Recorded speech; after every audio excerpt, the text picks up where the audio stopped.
Yo. Dude, what's up? What's with the short stream? 6 hours min every day? I wish. I got a bad headache. We're gonna do weeklies.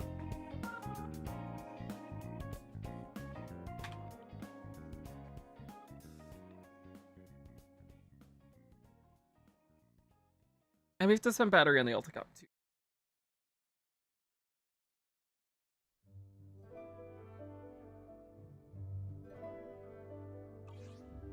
I had to spend battery on the ult earlier because I couldn't stream earlier.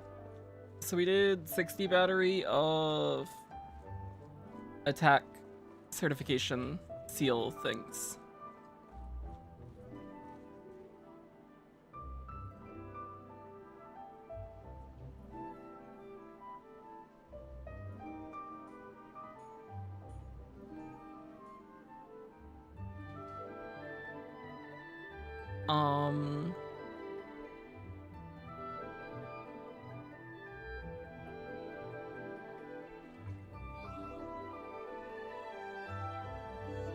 I think we're gonna want to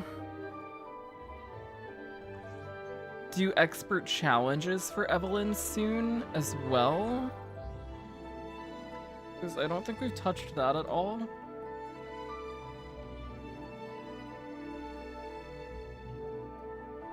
She uses these ones.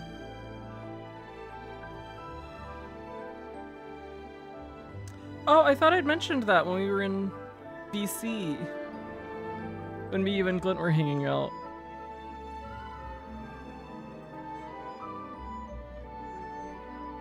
Oh no.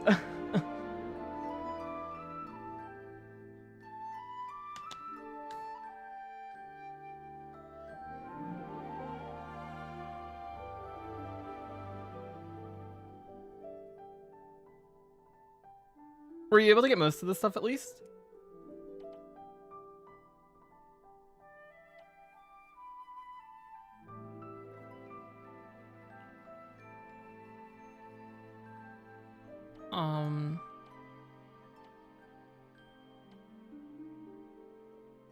Oh, we need fire chips really badly too, actually.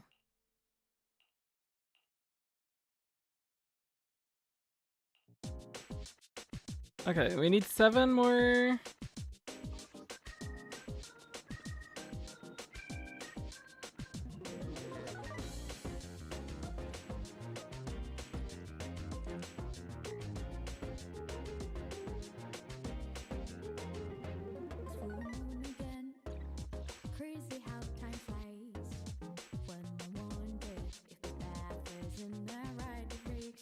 We'll do this. We can go do our double drops.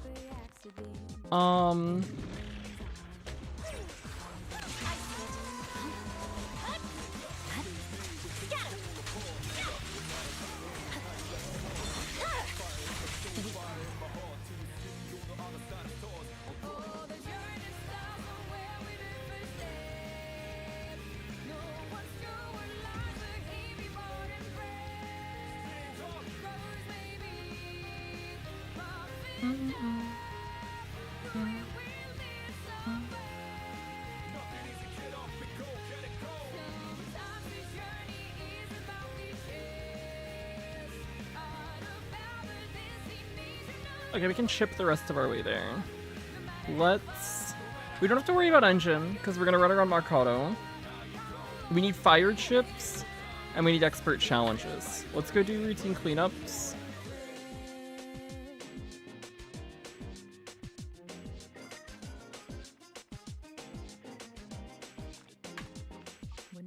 I think we made the decision to pull for Evelyn later than we should have. So we don't have as much time to pre-farm for her, so she's not gonna be great day 1, but that's fine. That's okay.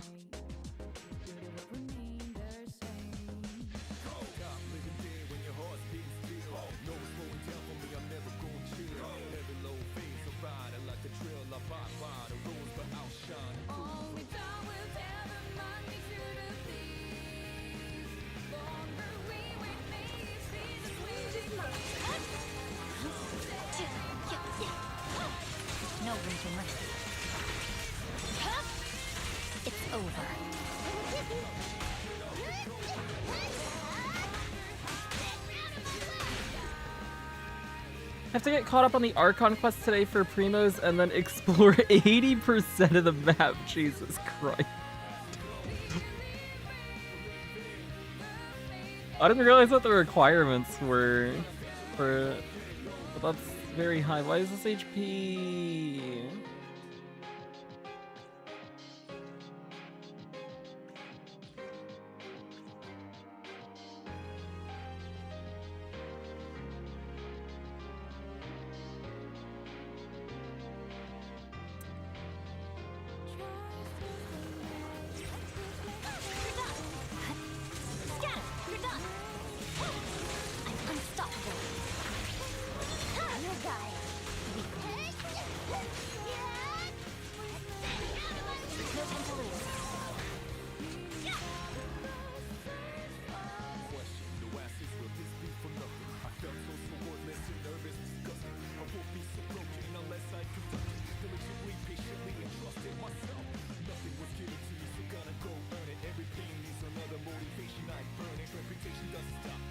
Okay.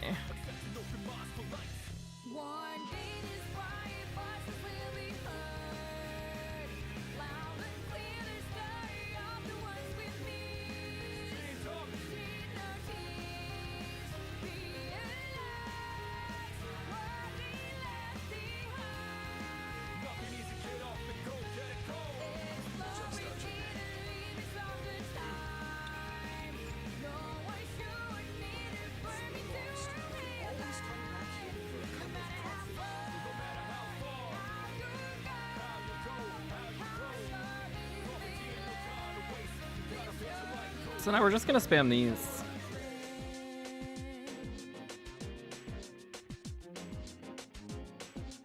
Fire chips. That's what we'll spend on today. We'll do it tomorrow. We'll do it on Wednesday, probably.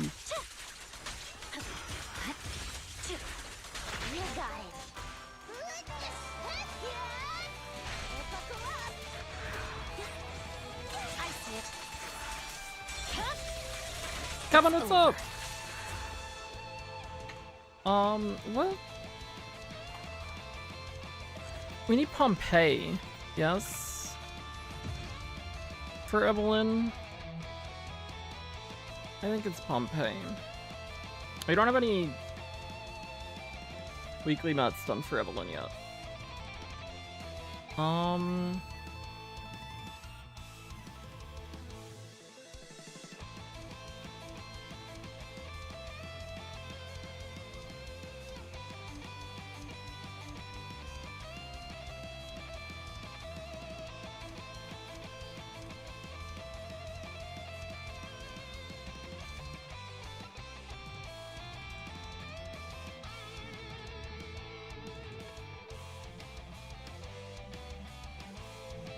Her core skill is crit rate. We should at least get her to core D.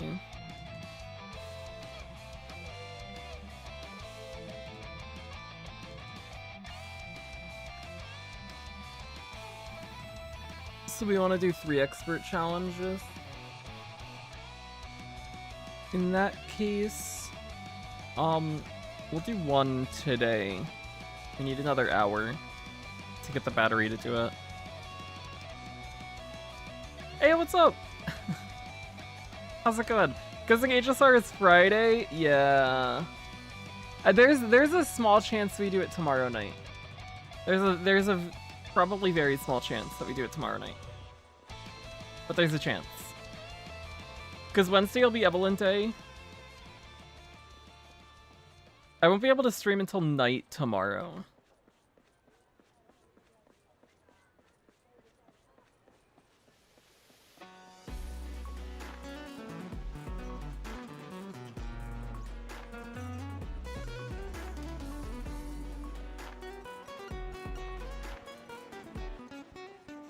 But Friday, we could, like, do new shoes and then do the rest of Starl's story right after. So it'll either be tomorrow night or Friday. Most likely Friday. Did one last pull on Astra, but for now on I'll resist. Ooh. Good luck with the resisting.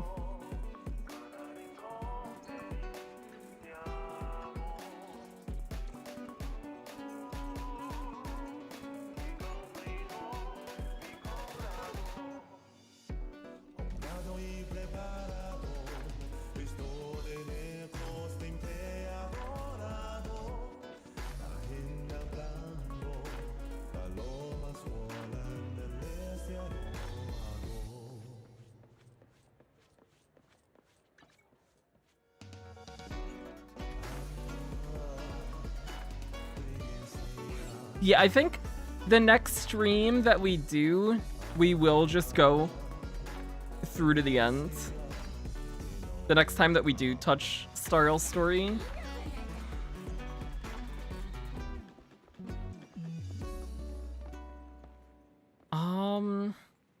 Actually, oh wait, Starl livestream got announced, right?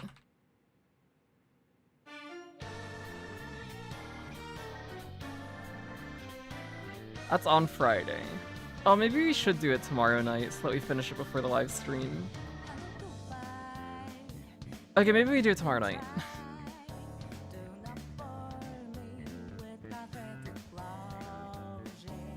Because I would like to be done with the story before the live stream. Yeah, we'll do it tomorrow night.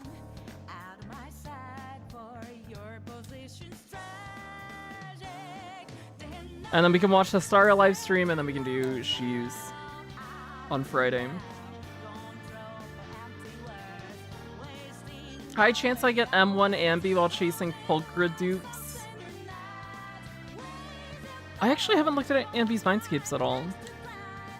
I 100% will chase Pulchra dupes if we don't get many. On the main account, at least. But if on the main we like win 50-50 on Anby and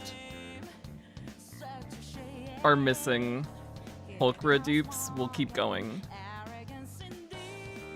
Because Pulchra is very cool.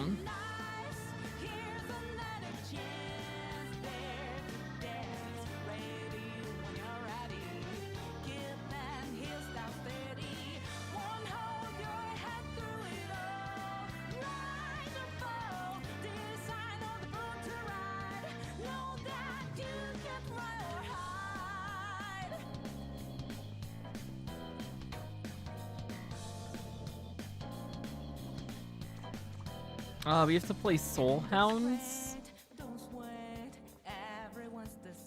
We haven't done Soul Hounds achievements on this account, have we? I don't think we have. Not many. We're very out of practice when it comes to Soul Hounds. But we'll give it a go and see what happens. Oh fuck. Wait, go back. Go back. When does fishing start? I believe it starts Friday.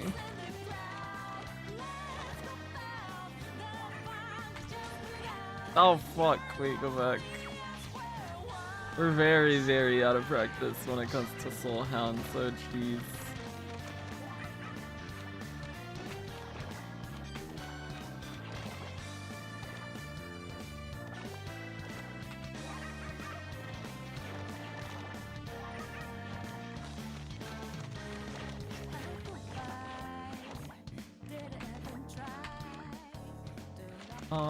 That's fine.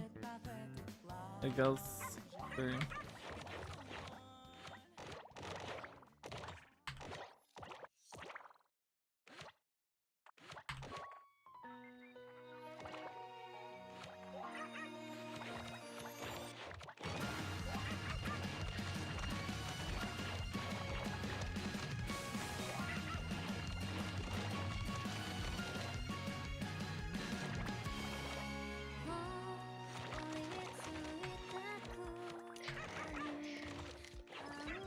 Oh, we missed one pomegranate.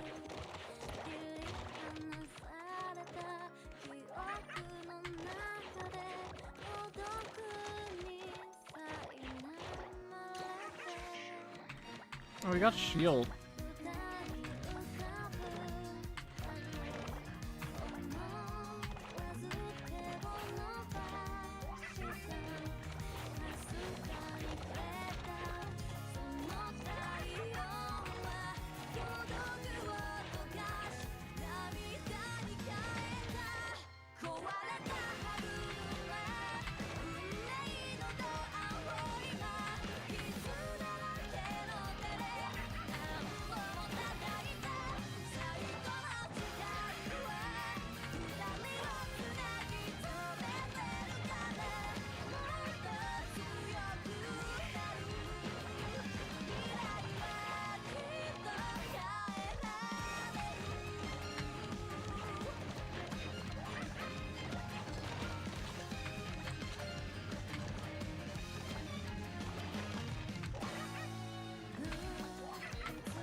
Digging straight down's generally good.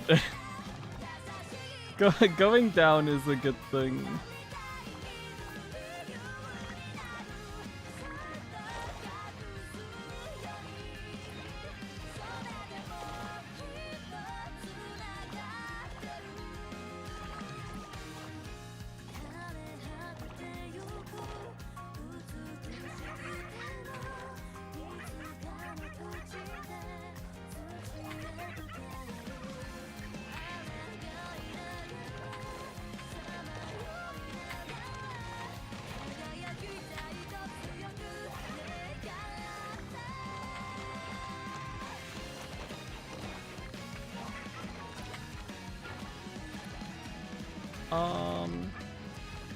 This is fine.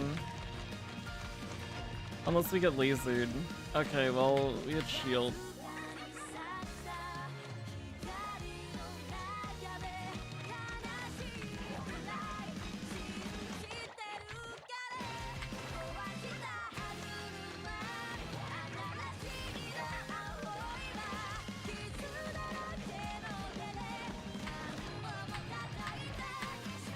Oh, we didn't get over in time. No.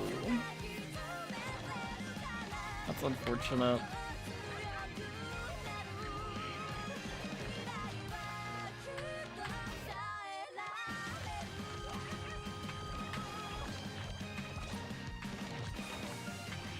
No, we're bad.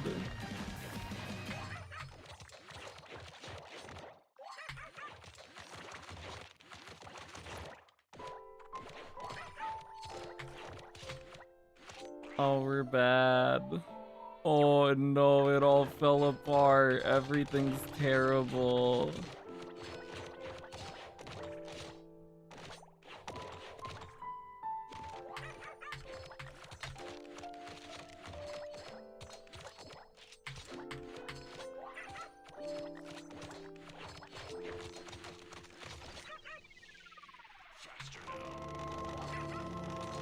At least we get some achievements.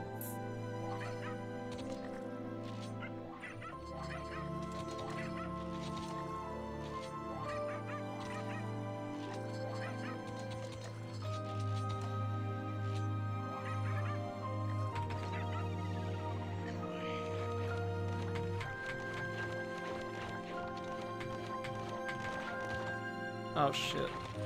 We missed the pomegranate. Here, let's go this way.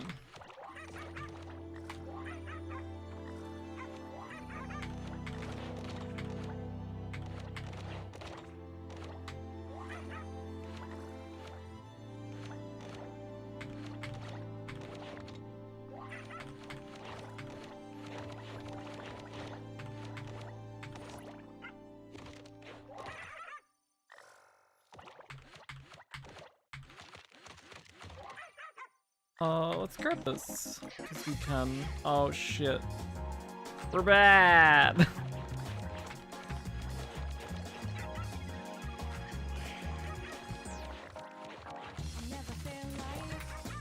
No, I ducked down instead of left! No! We're bad. Okay, 95 poly, hey, not bad. We'll take it.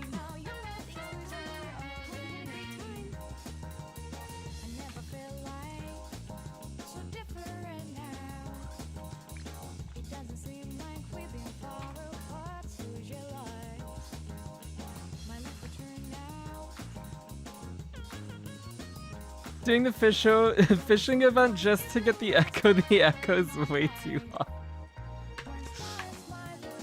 Fishing's fun. Fishing's good.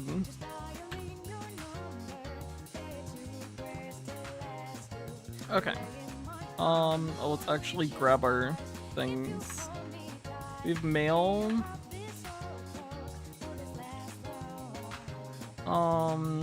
Hey, we're at 24K. Also, my game did the thing again, where it marks a bunch of stuff as new.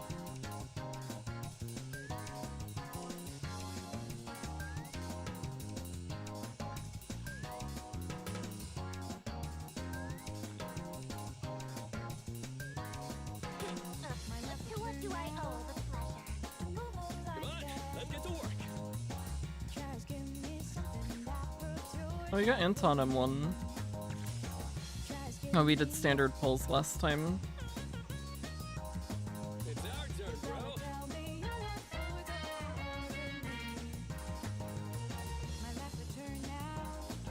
Okay, let's go do Lost Void.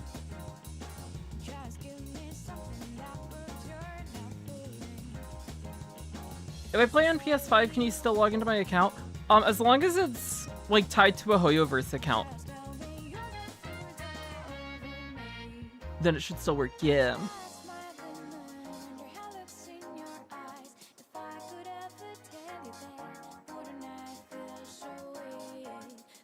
fire damage. This is Evelyn buff. Increases attack when attacked, gain a shield. Increases days, increases... we'll just take this one. 10% attack is fine.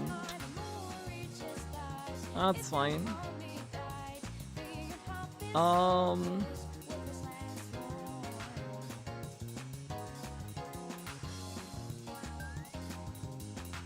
Let's do this one today.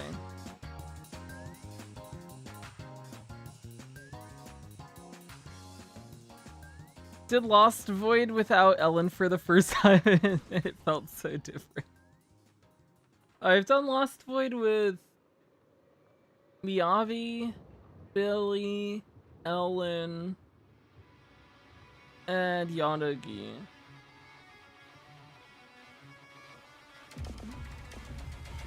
It's all the characters that have the like unique gear.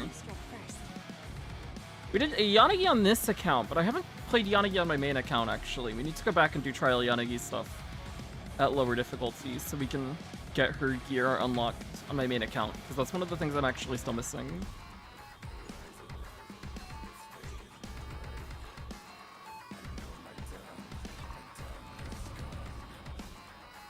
Okay, we need the blue decks and both adversities.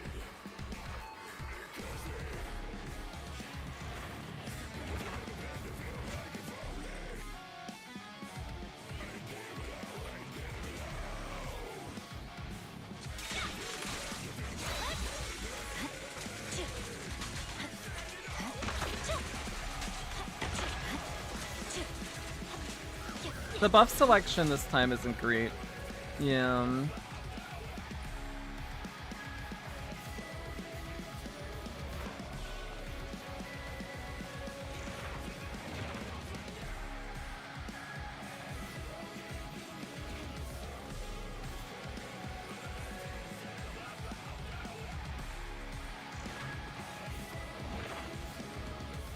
I hope Trigger's gonna be fun.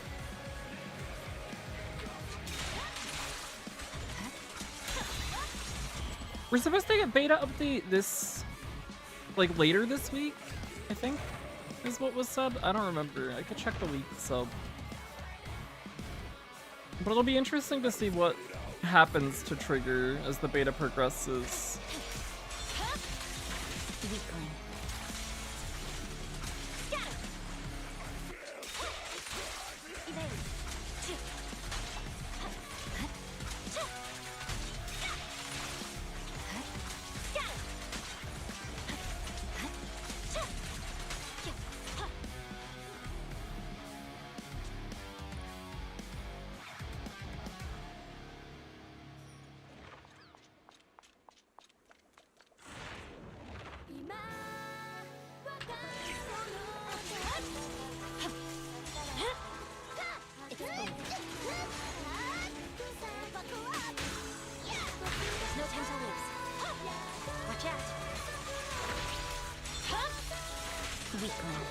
Oh, we haven't hit the other guy at all.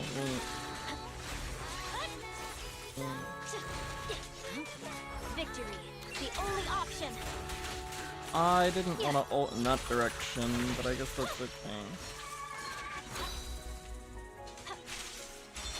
That should catch both of them.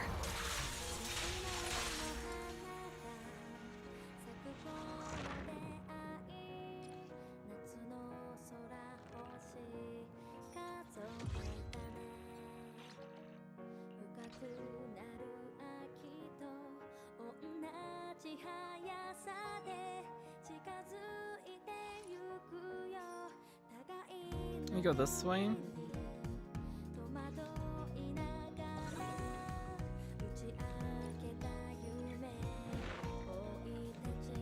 Oh, something we're gonna do today at some point is read more Tribe 9 stuff, because apparently the other two dev discussion posts have been posted now. So there's one about story, and there's one about content in the game.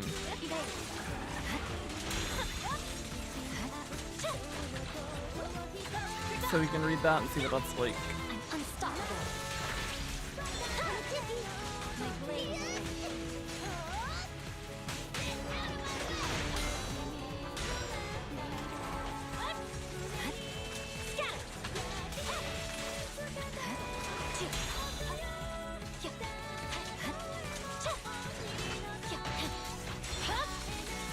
It's over. For banners, because she's stunned, they should do her banner first, so then Anby wanters can think about if they really...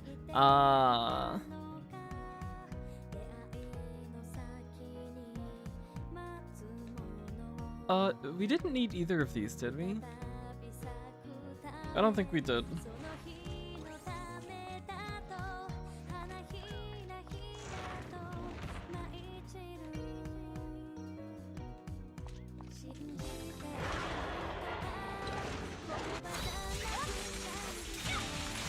I think people would be upset if they have to wait for Anby to show up.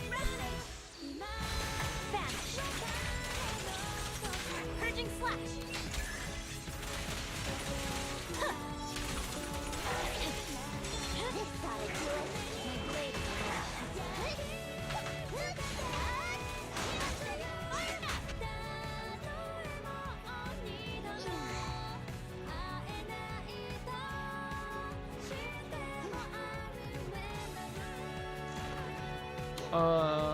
We're gonna go this way. We need Z merits.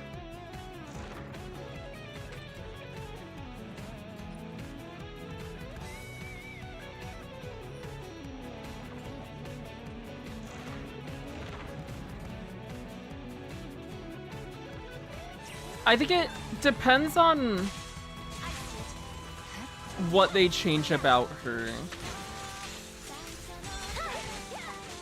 Because she definitely seems like she's incomplete right now.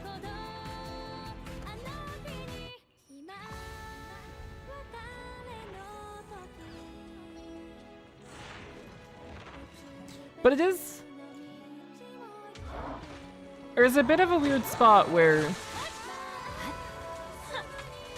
the characters that really like Qingyi, part of the reason they really like Qingyi is because they don't really care about having field time as much outside of stun window, and she just provides so much for during the stun window.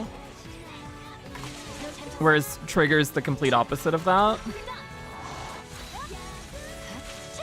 where she gives you the opportunity to spend more time on your DPS and buffs their damage slightly outside of stun, but you get less when you do actually have them stunned. The only option.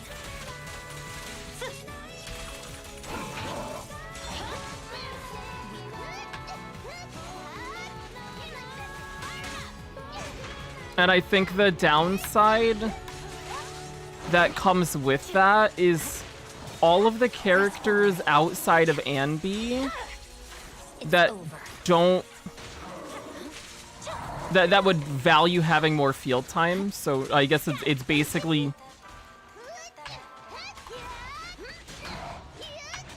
Ellen, Evelyn, and Soldier all have lighter that provides more for them.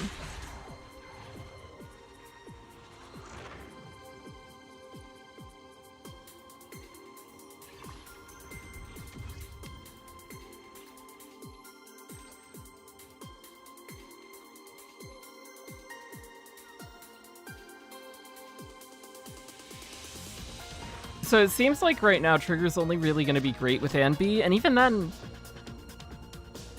Polka's really good. And Trigger's definitely going to be better, especially if they, well, once they do make changes to her. But as somebody who likes Polka a lot as a character,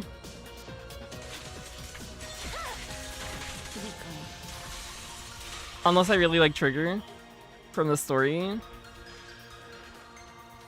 just being able to, like, run Polka is cool. Save the pulse.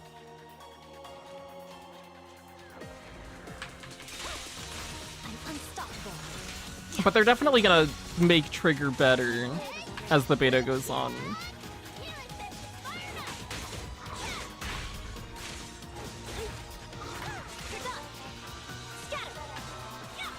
We'll just have to see how much it actually changes things.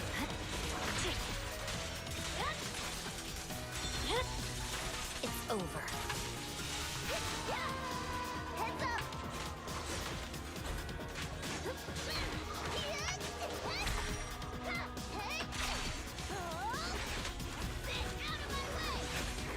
Oh my, we fucking missed. Oh my god.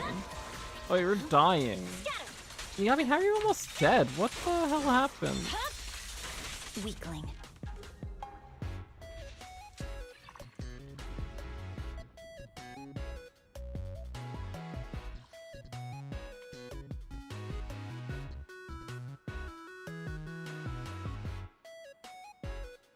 We need both the adversities. Yes, we needed blue decks. So we needed both of those things, but if we can just get both the adversities done now, that's probably better.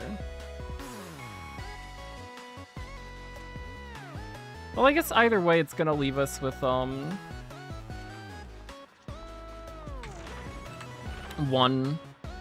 that we'll need to do, and then we just take that at the start, so it doesn't really change anything.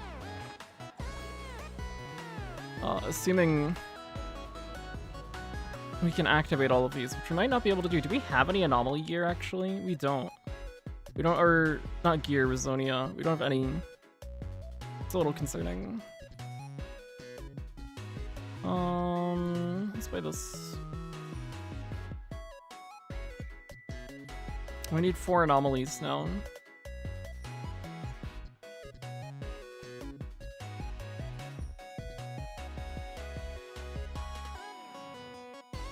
Okay, that's fine.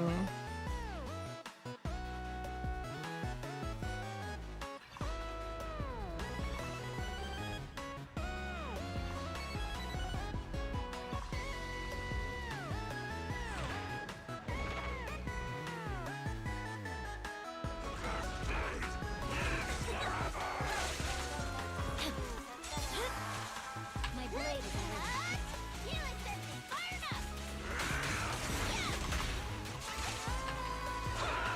No room for mercy.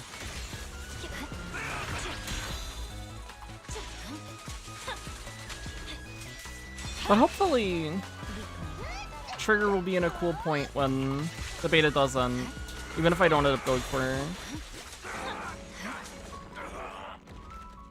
Because for me right now, it definitely depends on how much I like her in the story.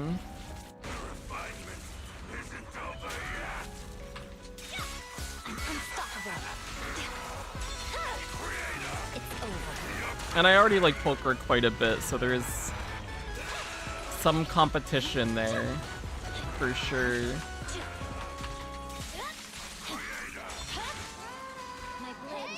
But if I can save those pulls for Vivian and her weapon, I'm happy to do that.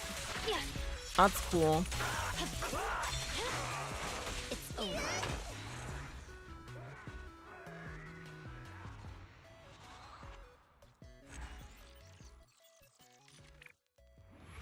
Yeah, she seems like someone to only really grab if you either really like her, or you really like Obel Squad, or you really like Anby.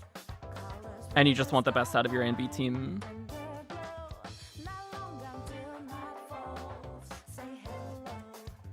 She seems like a luxury stunner, when Pulchra seems like she's going to be a pretty good budget option.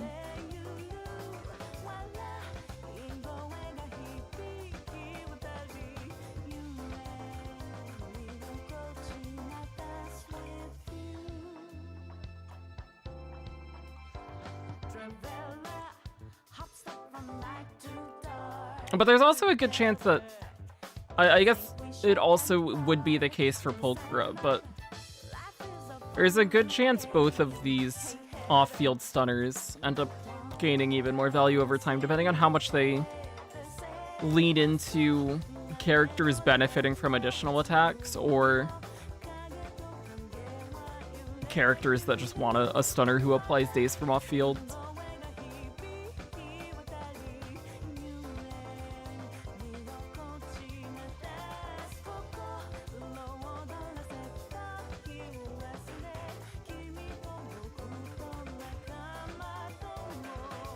Let's do this one. Let's see if we can finish this badge off. We need to do 2 more, unless we get Z merits here.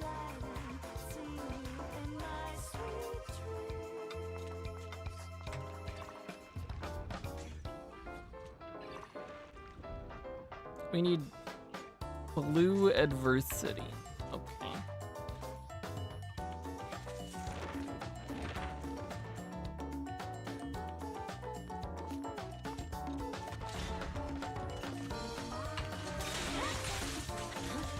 Oh, I finally started, like, actually looking at tier dungeon stuff in HBR now. It's over.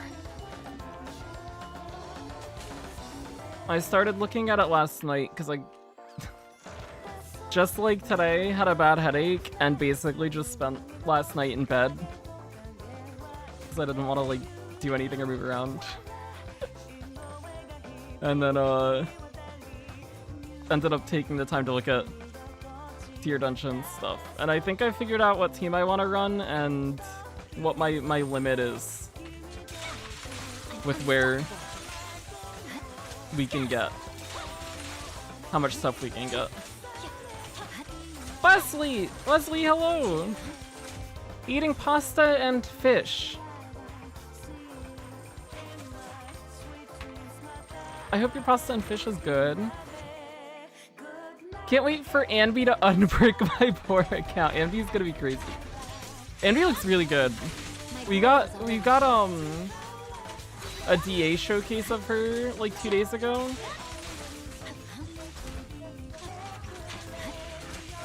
It was her trigger Astra with Sigs on her and trigger. I don't remember if Astra had Sig or not. I don't think so. The team looked fun. It definitely performed well too.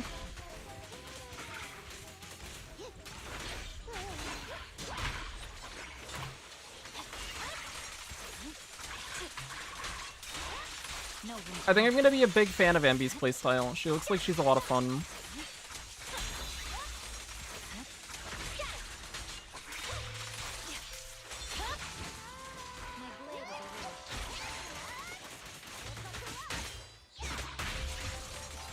Victory, the only option. It is good, I'm very happy, let's go. That's great to hear. Oh shit. We might get Piper Affinity. Because we killed with Piper.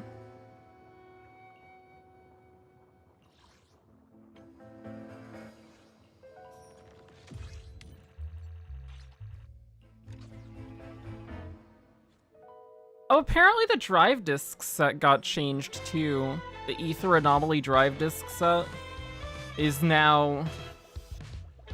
It's still 2-piece AM, but the 4-piece doesn't give ether damage anymore, it just gives AP. And apparently it only gives 45 AP on using EX and lasts for 6 seconds.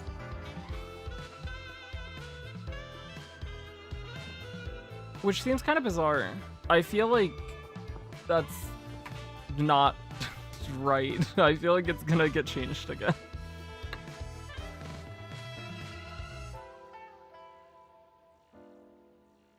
Or the information that was dropped is, like, incomplete or something. Because that seems like an underwhelming 4-piece effect.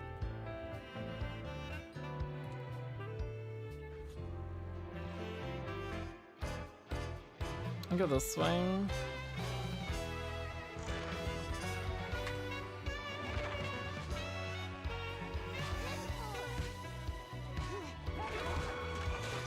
Ow.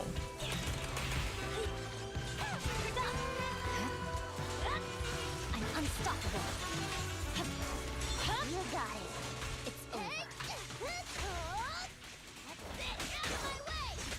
We'll even skip the Void Hunters for it.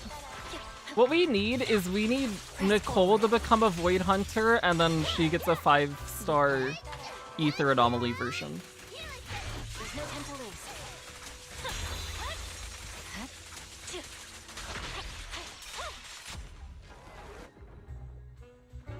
Hope Ambipulcra Lucy works. I think it should work well. Oh, we got the Blue Adversity. Hype. That's the one we needed. In that case, we don't have to go for the other gear space. We can just go for both the blue encounters.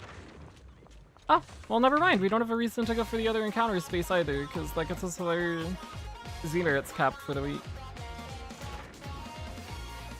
So I guess we'll just take this one. I think I'm gonna run Ambipulcra.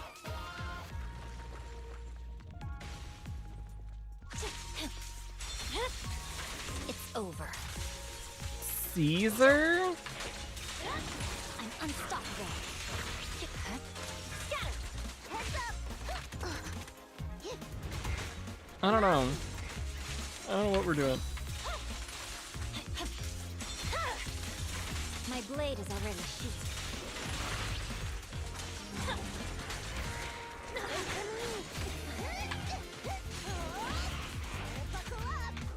Ambipulcra Ambi. Double Ambi's cool.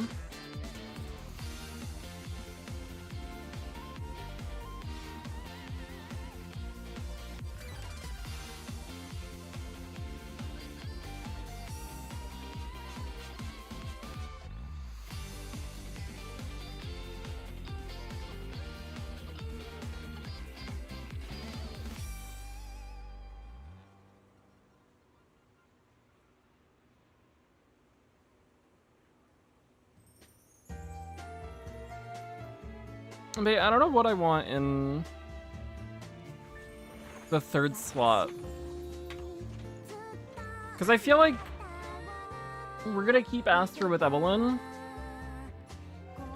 If we're not running Evelyn, then we would put Evelyn there. Or if we're not running Evelyn, then we would put Astra there.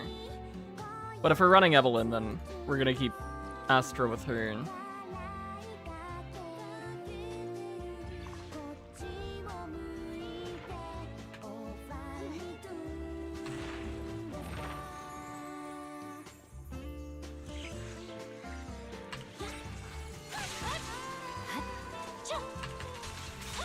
I guess once Ambi comes out, we're kind of in a place where we have a lot of team options to pick between. Because we'll have Piper Bernice, we'll have Miyabi, No room for mercy. we'll have Evelyn, we'll have Ambi,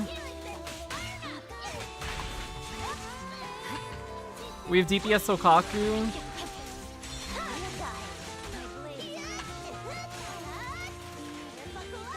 We got a lot of choices.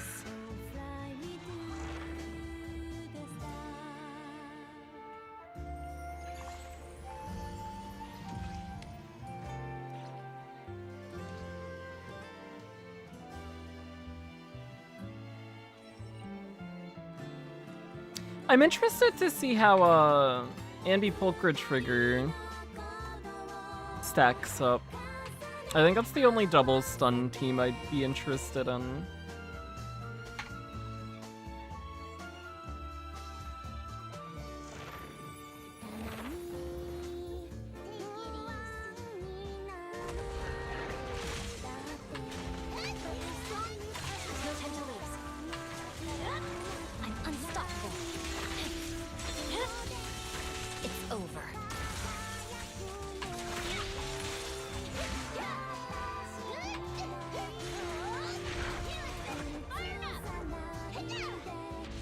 Jane Doe's been acting weird. First I hit 1 million, then it jumped to 5. Oh my god.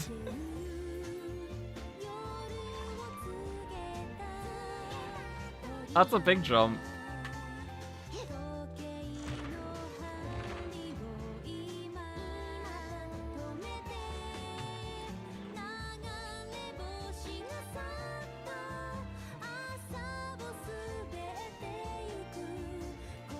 Need adversity.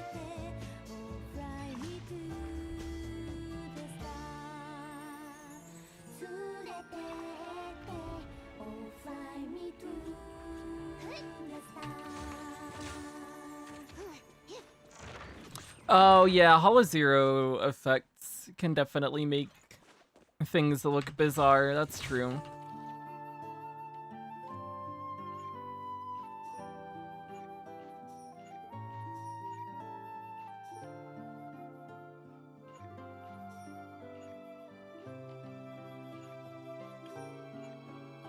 I just realized I need to pull for Pulchris Sig. I'm hoping I get an early Envy engine.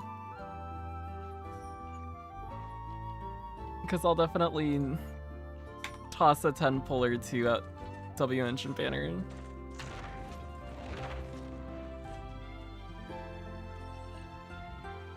What's the update next week for Lost Void? I think it's they do set stages. So it's like a set of a few stages for Billy, Ellen, Miyabi, Yanagi, and they give you like preset gear in Ursonia, and you just have to make it through the stage.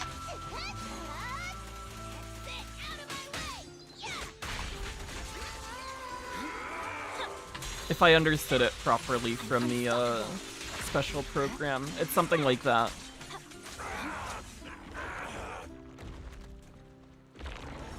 I don't know if it gives points or not. I don't know if it counts towards like weekly stuff. My blade is already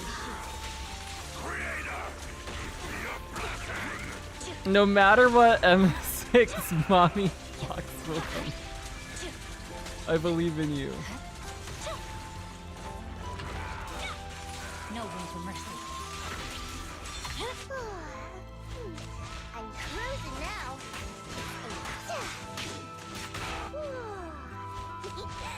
Kick into gear. Oh my god, Piper. Whoa, look at her damage. She's crazy. Piper good.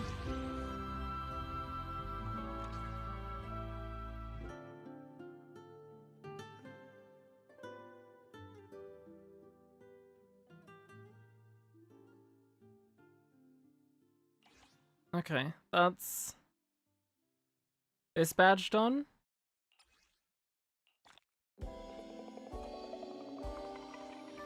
Ow.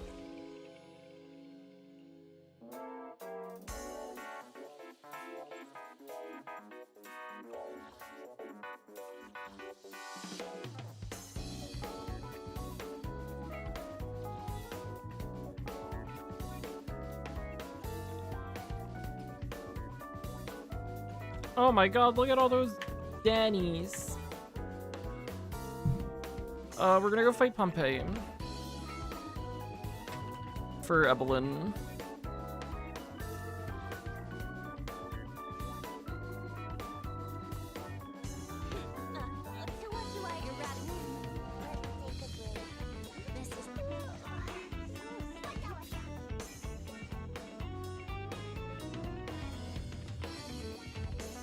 At 40 pity and I lost M1 Astra 50-50. So whoever I pull next will come home, but I don't want a new one. Uh-oh. That's a little concerning.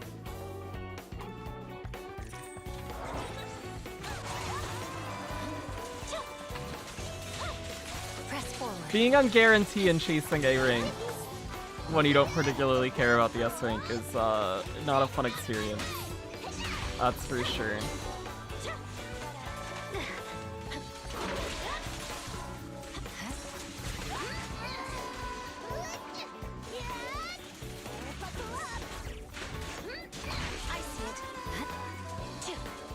You can save this whole basic.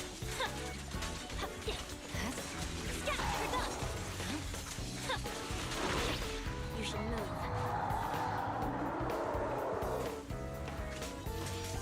You got it. My blade is already sheathed.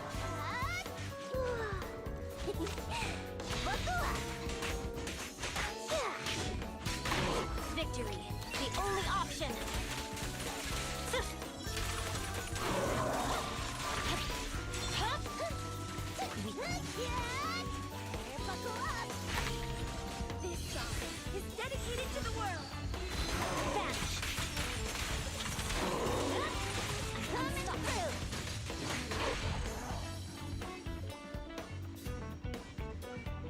I never had this problem before. How do I fix it?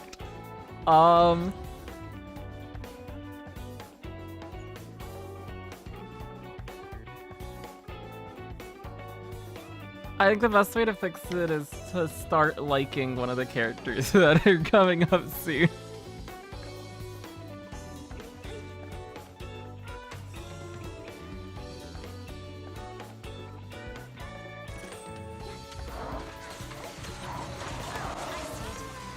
Soldier finally reached 5170. She's at 8170 in combat. Damn! Big Soldier.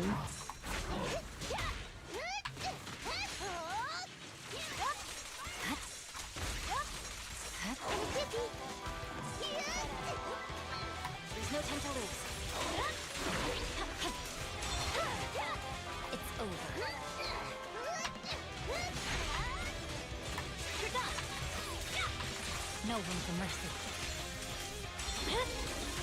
Weakling. I like them just on Ether Anomaly. Oh, if you like them, that's still good then. I swear on my blade.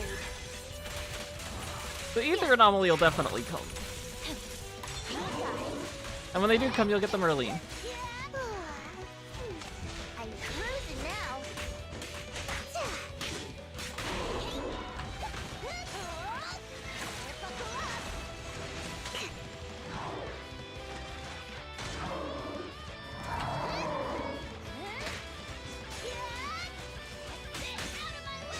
I see it.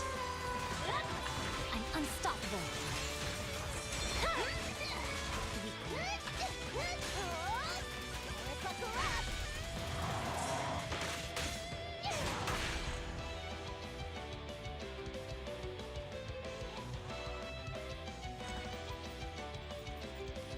I guess there's a chance there's a good rerun that Pulchra ends up being on. Too. I guess it depends on who's rerunning.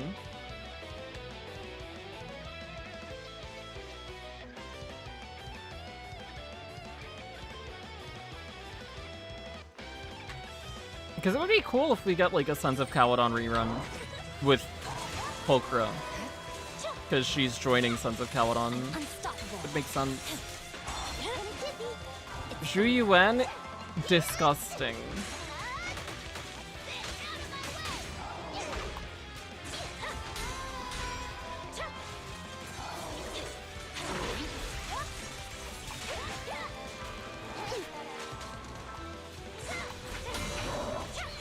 My Pompeii gotta move around so much. You got it.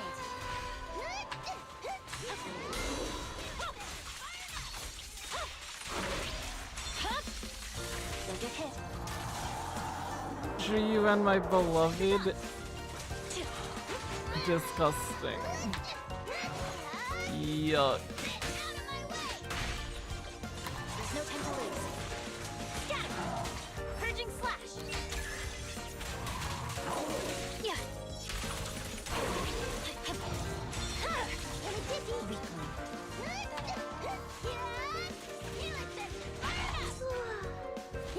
This will interrupt it going invulnerable. This should interrupt it going invulnerable. I don't know if we get hold basic off in time. We do not. That was a bad idea. Shakita, what's up? 40 pulls in the bag for Eve's 79 pity. Good luck. I wish you the best of luck. She's gonna come home early. You'll win 50-50.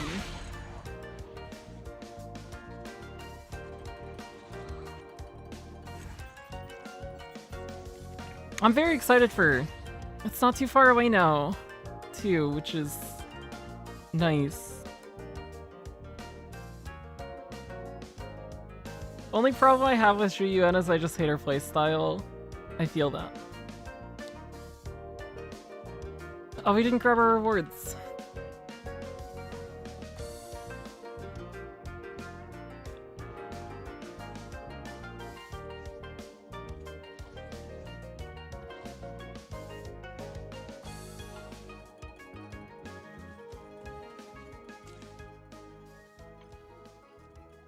That's 45. Okay. We can almost spend our battery on that expert challenge. Oh,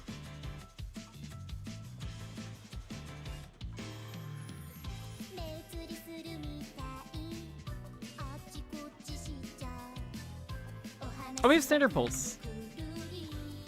Or a standard pull, at least. Maybe we get Kaboom the Cannon. Or Lycon. It's not Lycon. It's a B. No.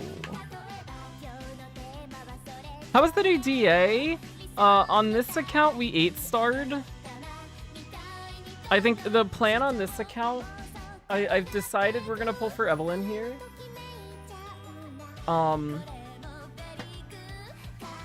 We're gonna swap Piper for Evelyn, throw this on Marionette, and then do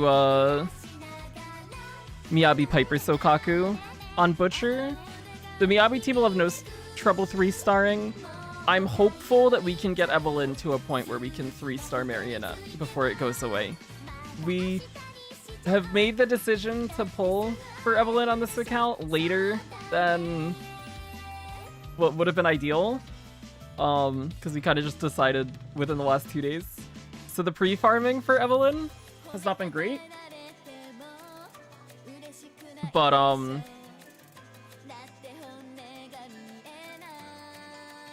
she'll definitely get she'll get somewhere. She'll get somewhere before DA resets.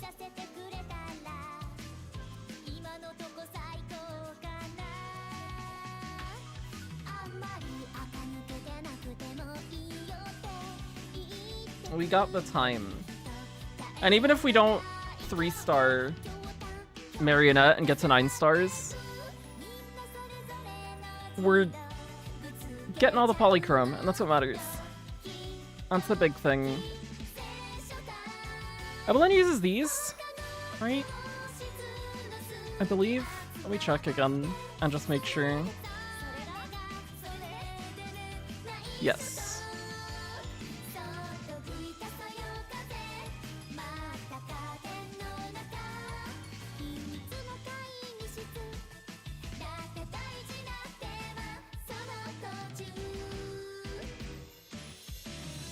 I'll 3-star GA when the stars align. They're gonna align soon. You can do it. Don't know how I feel about Anvi. Want Trigger because I think a sniper is cool. I am definitely pulling Anvi on my main account because I love Anvi. I don't know why we have Lucy in this team. But go Lucy. She's not built right now, I don't think. Should have been Astro, he got the switch.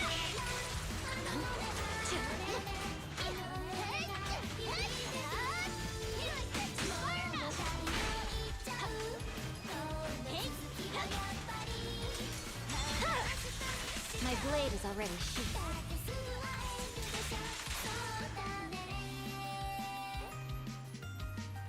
But yeah, I'm definitely gonna pull Ambi on my main. If we win 50-50 on Evelyn on the alt account,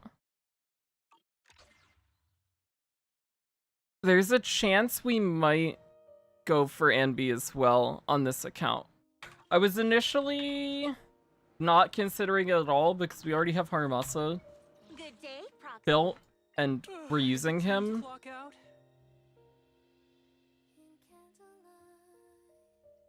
But Anbi looks like she's gonna be a lot of fun. Anbi looks really fun. So we might. We'll see. But it's entirely dependent on how much we enjoy playing Anbi on the main account and if our Eve pulls go well on the alt. If we pull for her on the alt. But I went from not considering it at all to now actually considering it pretty heavily. Because she looks fun.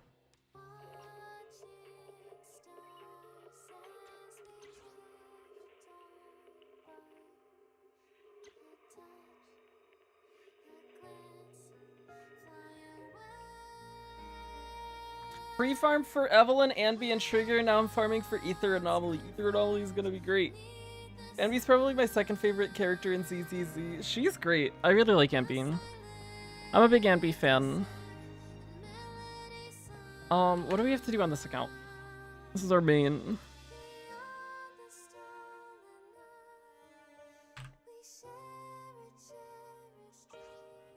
Oh, and DA on the main went well too. We did,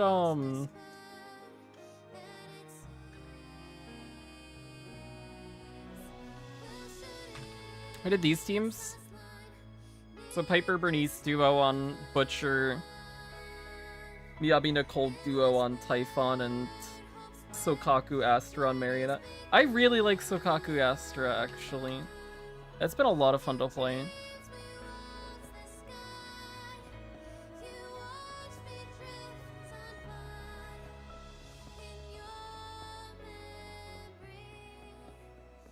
We have to do our double drops here. I spent battery on this account earlier. On, physical chips for Pulchra pre-farming. But we didn't do drive discs.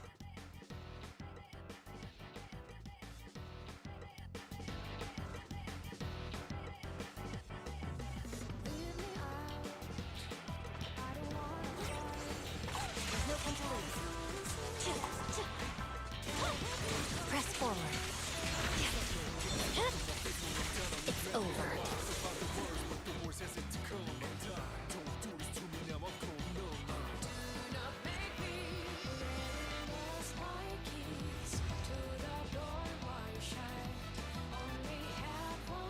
Any good pieces? That's got attack and crit rate. That has crit damage for lock tip.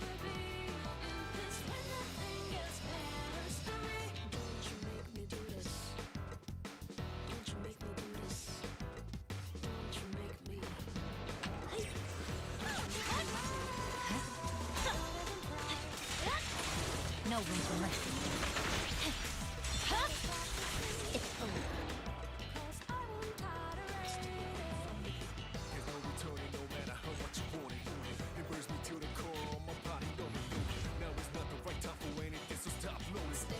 Oh, wait, this is potentially spicy.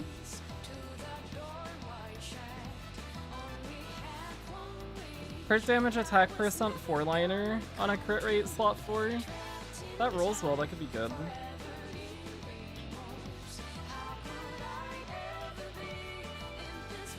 What was this? This was bad. Forgot Yanni. Getting all the anomaly you want is what matters. I have all the anomalies I want, except, well, no. I would like Yanagi.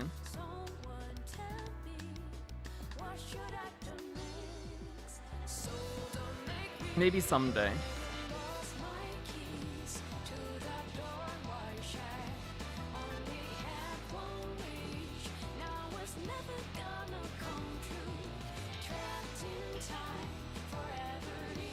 Enjoy all playstyles and have built most of my agents and all my S ranks. Damn.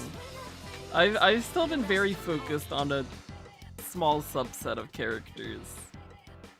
Got a good amount of characters I haven't really touched at all.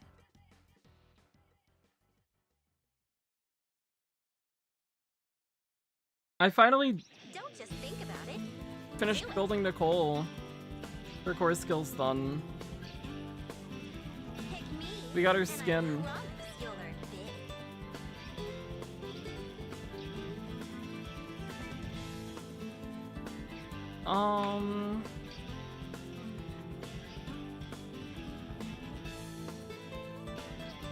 What notorious hunts do we want? Pompeii. For Pulchra uses Pompeii, yes, I think. I guess even if she doesn't, we're gonna want to farm Pompeii anyways, because we're gonna use 9 on Evelyn.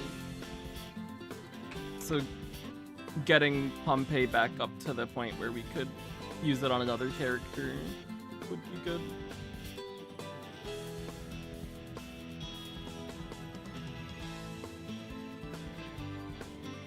Harabasa's playstyle has grown on me a lot. It's very similar to Zhu Yuan, but it feels more engaging. I think part of it's just his animations look cooler, in my opinion. They're very snappy and he moves around a lot.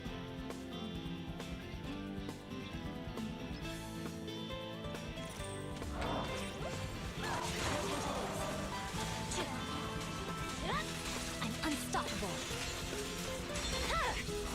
It's over. Oh, we whiffed a good portion of that whole basic.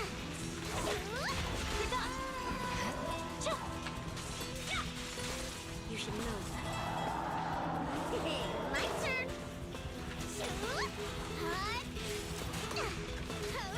I see it.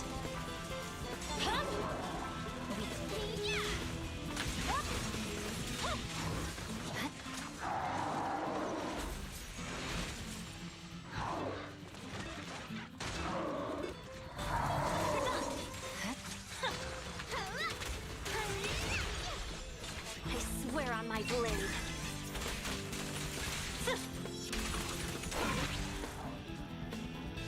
Play on mobile. Oh shit. Yeah. Oh, doing manual chain attacks on mobile sounds very difficult.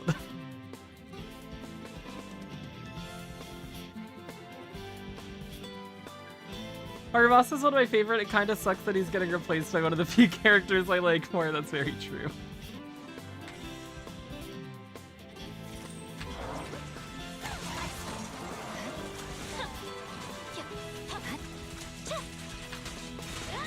I'm unstoppable.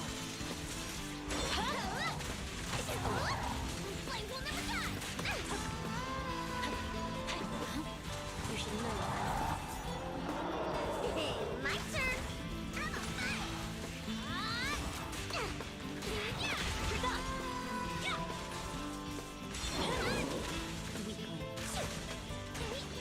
There's no time to lose.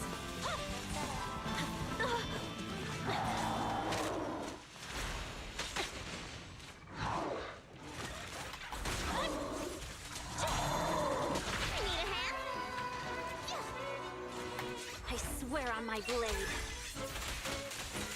Yeah.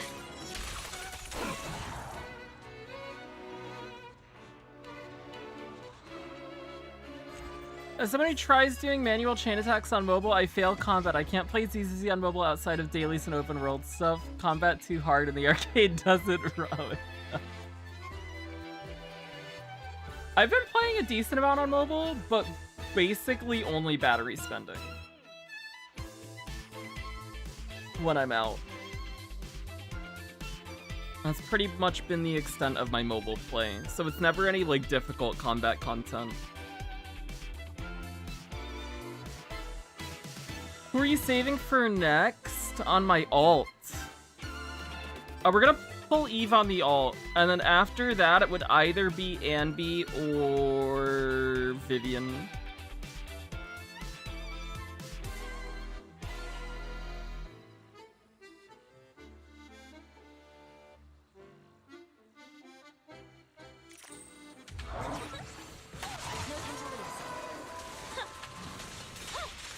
Press forward.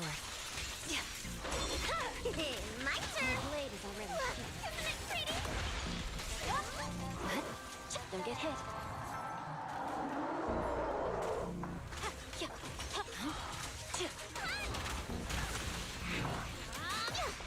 I see it. Need a hand? It's over. We're done.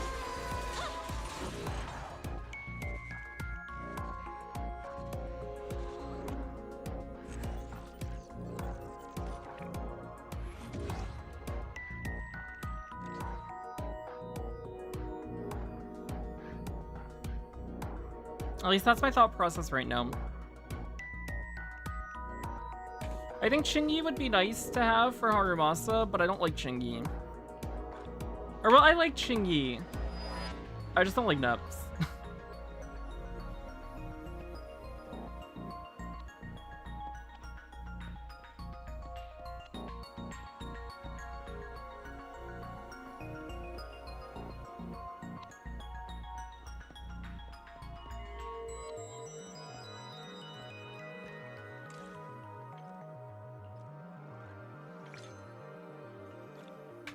But my thought process with Anby on the alt account is basically...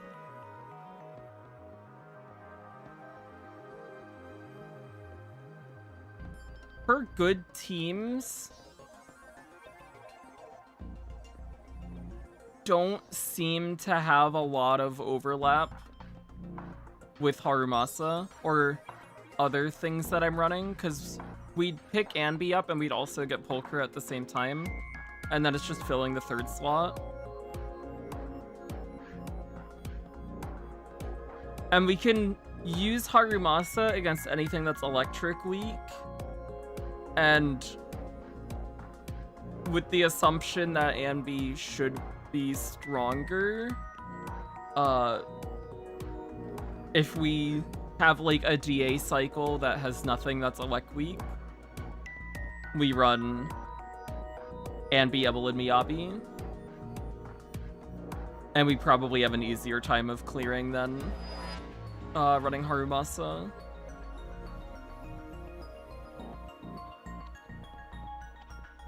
I'm interested in seeing how Harumasa Anby functions.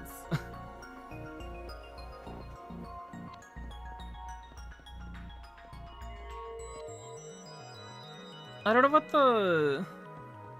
Yeah. The field time distribution and stun should be interesting, I guess. Because you...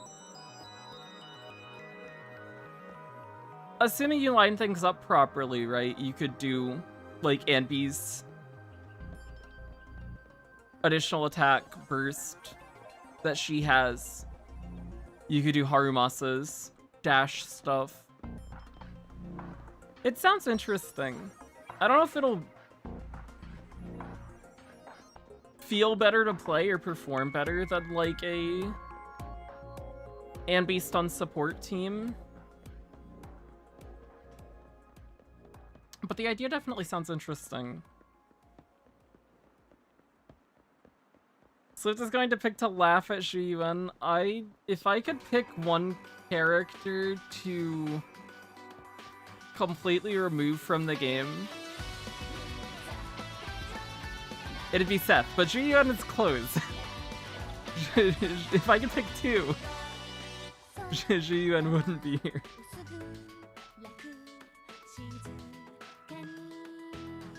He said he lost Void. Actually, oh, we're almost done with Badge Farm, aren't we? I think. Yeah. We only have 3 left, but we can finish Badge Farm today. Wait, that's kind of tight. Could have an Ether DPS now. I don't think I need an Ether DPS, though.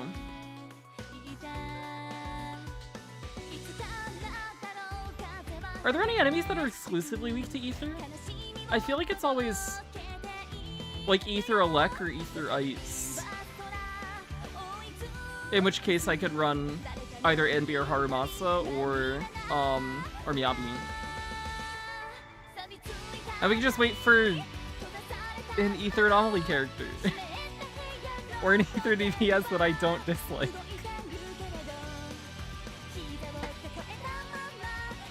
You need an Ether DPS? DPS Nicole. DPS Astra. Seen some enemies that are weak to Ether resistant to Ice and Tower. Oh, I wasn't thinking about Tower actually. That's a good point to find Misa. That's a very good point actually.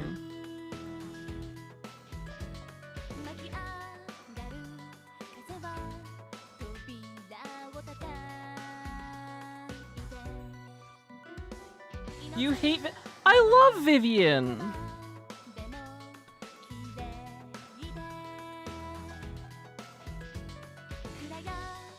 I love Viv. She's gonna be great. We're gonna pull her. At least on the main. The alt, it depends on how pulls look and what's coming after. But on the main account, we'll for sure pull her. We'll probably pull her engine too. I really like her design. Her design's really good.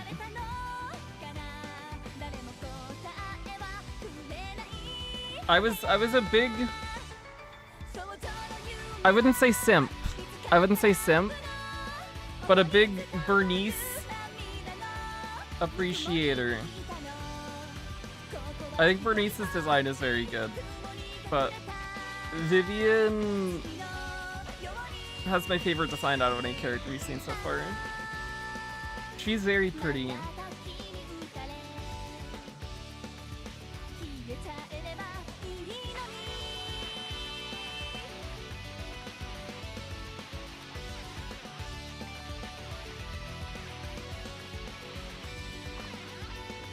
I forgot to change our badge.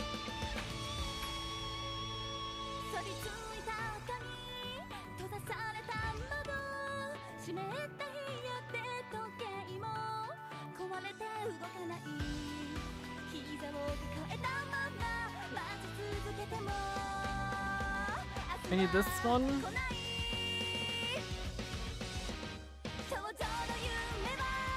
Over idols? Yeah. I think I'm gonna like the idols more as characters, but I think purely based off of design, I think Vivian's design's really good.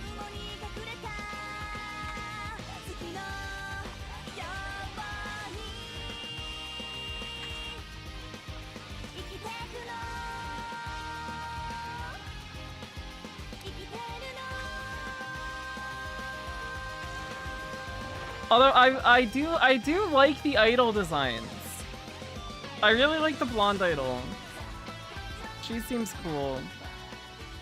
And the robot one's cool too.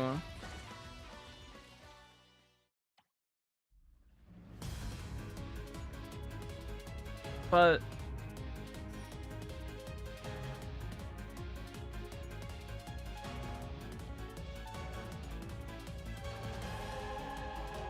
Vivian's like really cool.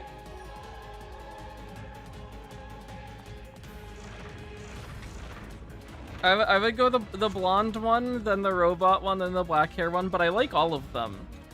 We'll definitely pull all of them.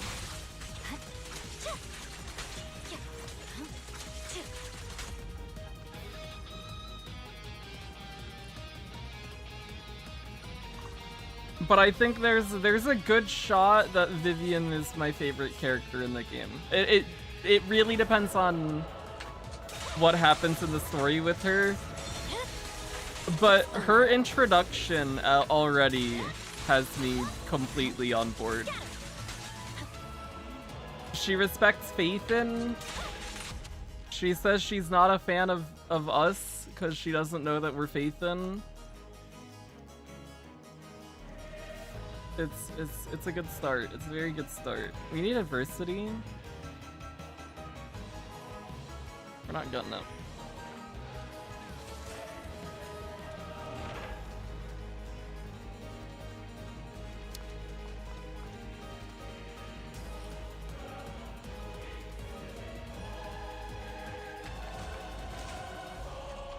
I'm very interested to see whatever they do with any of the idols, kit-wise. I just hope they're all fun. There's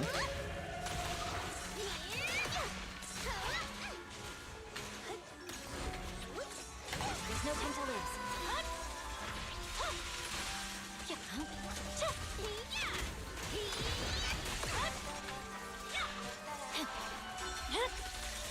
It's over.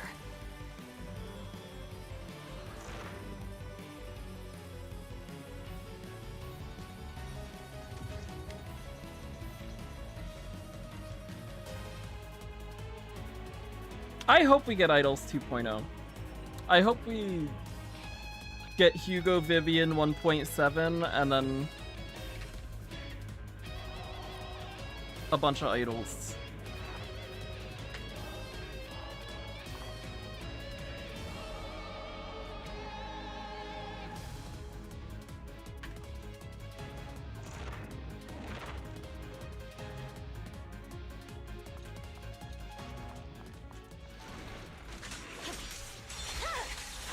My blade is already sheathed. I'm unstoppable. Weakling.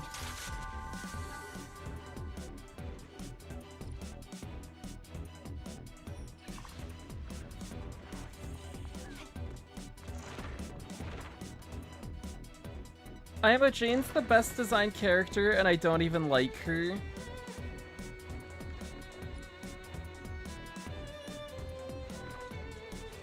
I think she's got a very good design. I agree on that. I also agree on not liking Jane.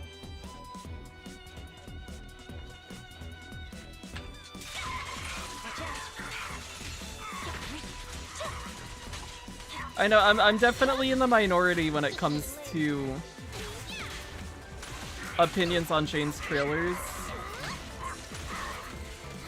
I know there were some people who disliked the trailers, and it is a very small portion of the player base. I'm a part of that.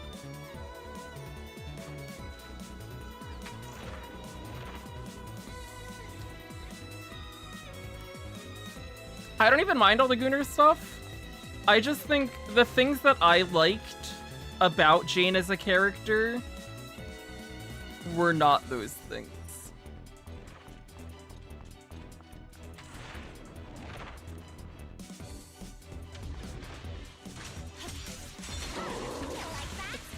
Like, I thought the way that she carried herself and worked in this special episode was pretty interesting.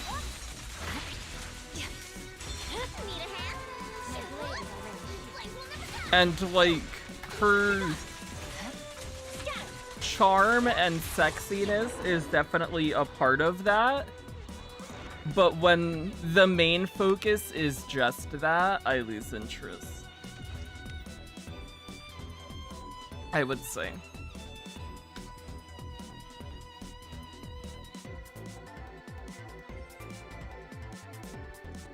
But I totally get the appeal behind it.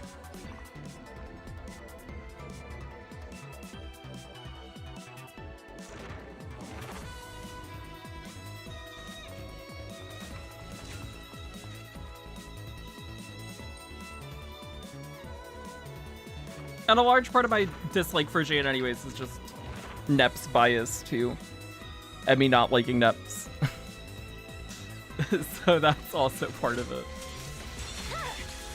Weakling. No room for mercy.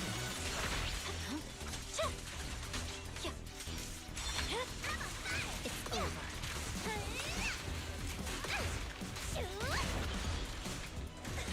Like the little snippet of it's the, I don't remember what the trailer was called, but it's the one where she like licks the apple. That one. The little snippet where it like cuts to her doing combat, where it's like the person that she's interrogating is remembering the combat, and like the music picks up and it's very stylized. I was like, oh my god, wait, this is what I want. This is the stuff that's really cool. I want more of that. And we got a tiny bit of it, but I wish if more of the trailers was just that stuff, I might have pulled. Yeah, the not the car one, the interrogation one. Yeah.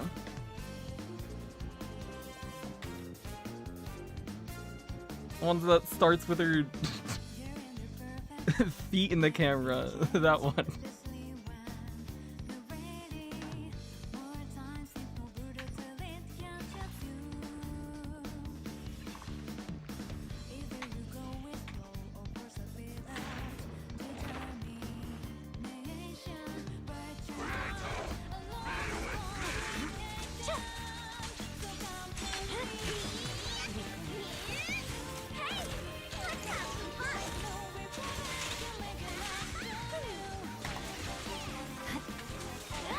But I'm definitely not, like, I don't know. I'm not the kind of person who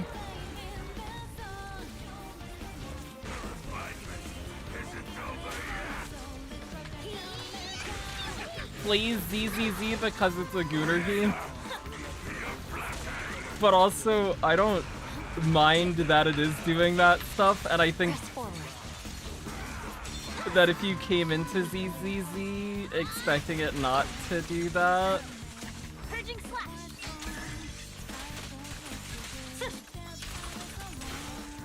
I think that's a little misguided, because they definitely, like, from the very beginning, have been doing a lot of, like, the Nicole trailer, jiggle, all that stuff. It's been there from the start. It's part of the game's identity.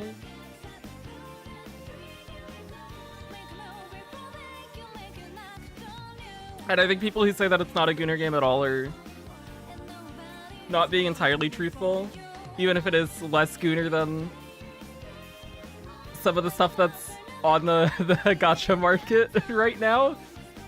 Because it's definitely not, like, one of the biggest offenders when it comes to that stuff, especially when you look at stuff like Brown Dust 2 or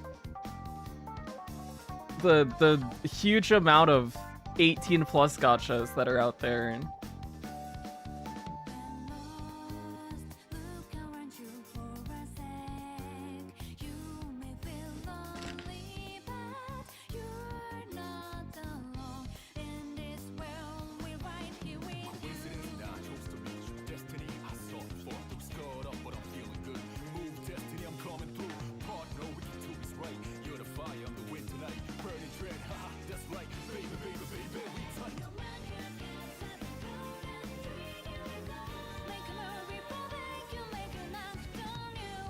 What's in Brown Dust 2? They got a lot of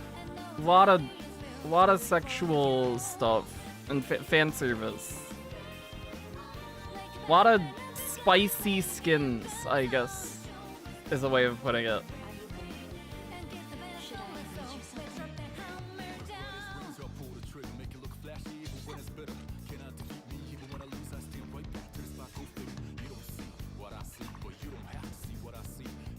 Played Brown Dust 2 for a week and never recovered from it. Have you? I saw some I did see some Love and Deep Space stuff recently. I saw tweets of some Love and Deep Space stuff. That's like classy goon. It's more intimate than just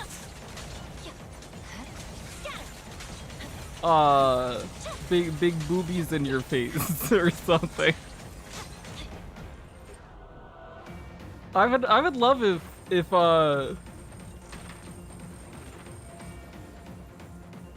there was more intimate fan service stuff in other games.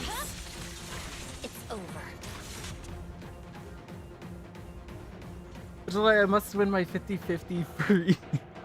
You will. It'll happen.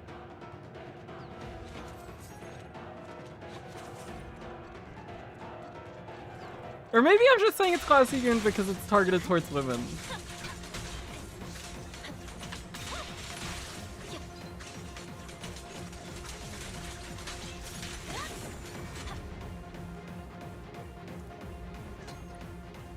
But from the little Love and Deep Space stuff that I have seen, it has seemed more like intimate, character-focused stuff. And that seems cool.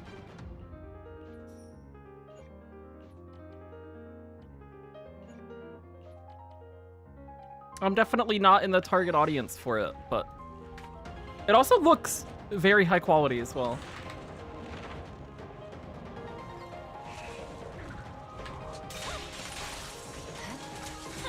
Y'all have completely lost. I'm so sorry.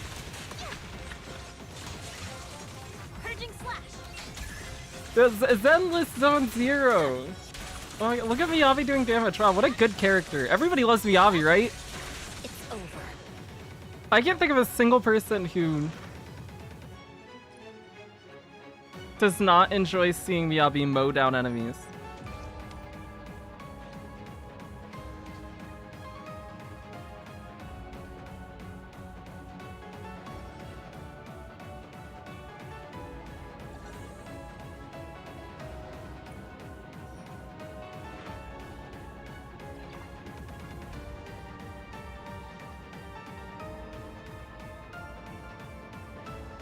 We do need gear. Let's go this way. We need the other anomaly. Miyabi can mow me down. So true. Based for the... Weakling. No room for mercy. Scatter! It's over.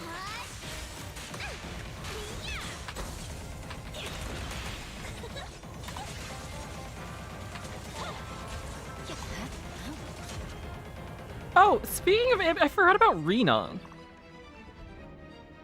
When I was talking about options for Anby team, we have M1 Rena on our main account, and we have M0 Rena on the alt account. We have Rena as an option. That's something we could do.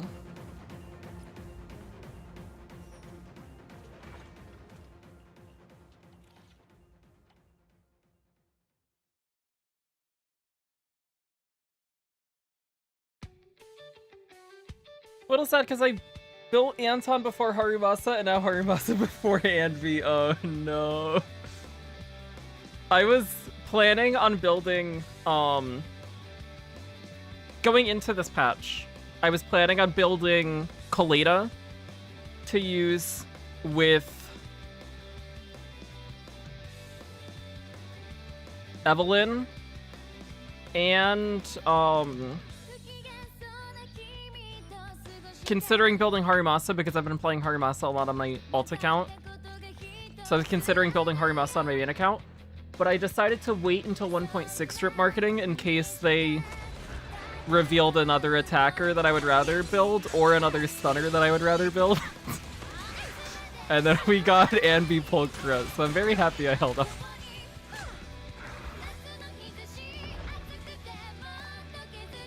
It ended up working out in my favor.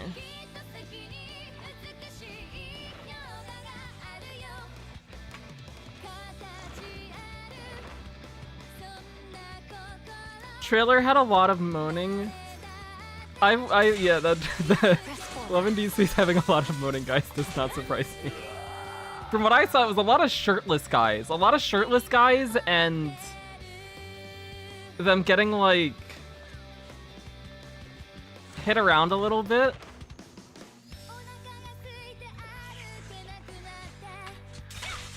I'm unstoppable.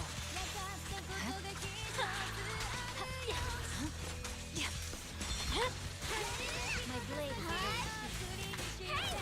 Let's have some fun.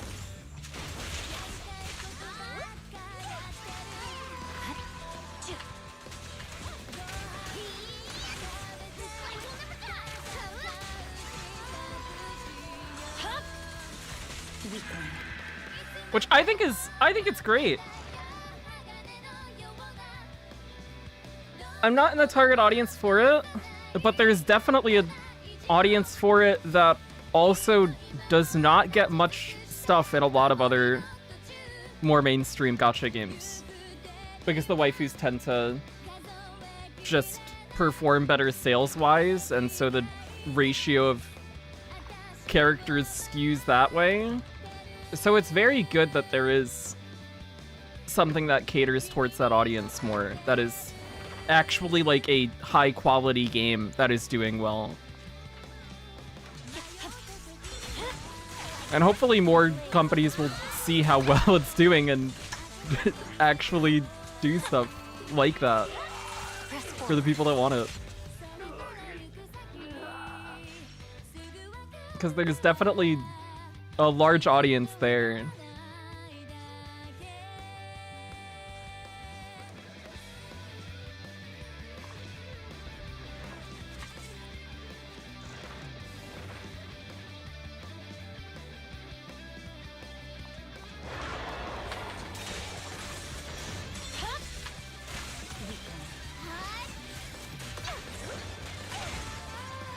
Y'all think some women like... Absolutely, yeah. I think in general, Hoyo games tend to have a higher female player base than a lot of other gachas. Whether it's Genshin or Star Rail or ZZZ or Honkai Impact, or Tears of Themis, which is like a primarily otome game.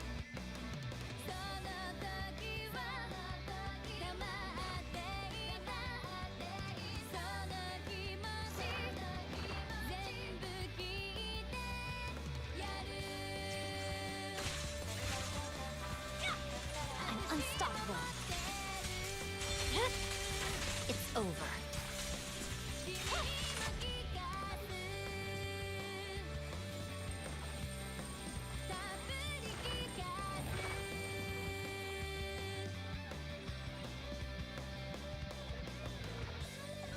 I'm just happy Hoyo has the money to keep something like the stuff that does flop. Or I guess even the stuff that is like performing at a lower level, which would be Tears of Themis and Honkai Impact. Them performing like below average compared to other Hoyo stuff is still they still make like millions each month.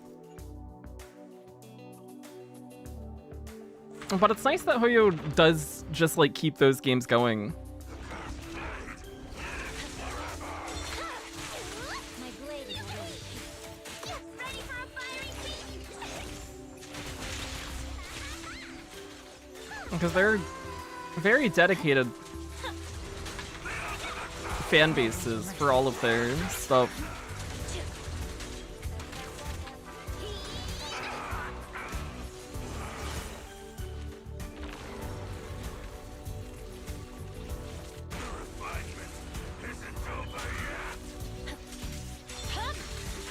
Weakling.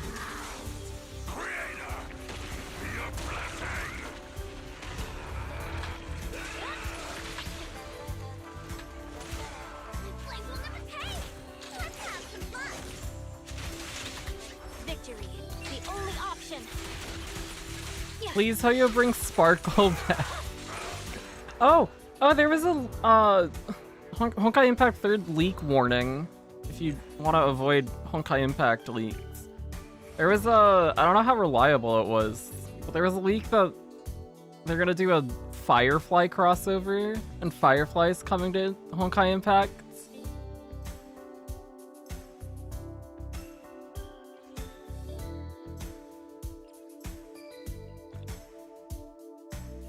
It's somewhat concerning for me as a big Firefly lover.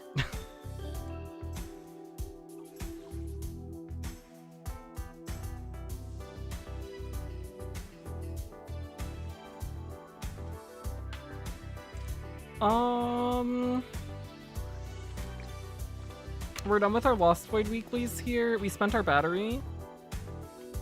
Do we have anything else to do on this account we wanted to do?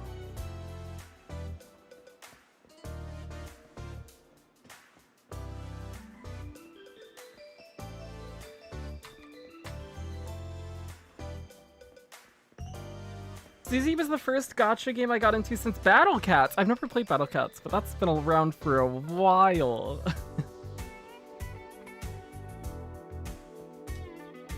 Yuck, I hate Firefly, should have been Rappa. Okay. I see, I understand. The Firefly haters are out in full force.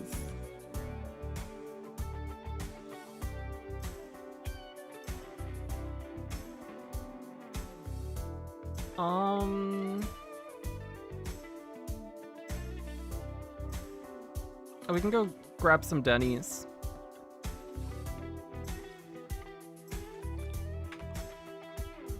We're back to 6 million. And we're at 73k. Polychromes now too. Huge.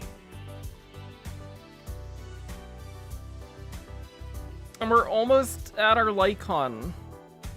We have 13 more pulls to do after this one. He's coming home soon.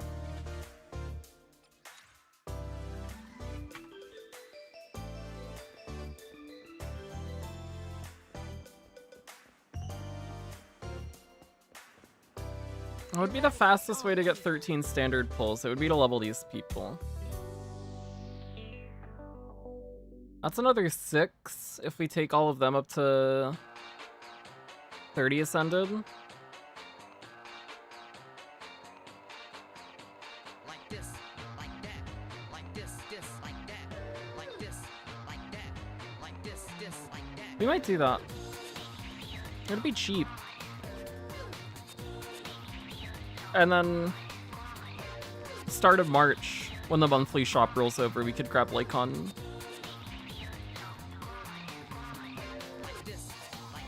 That would work.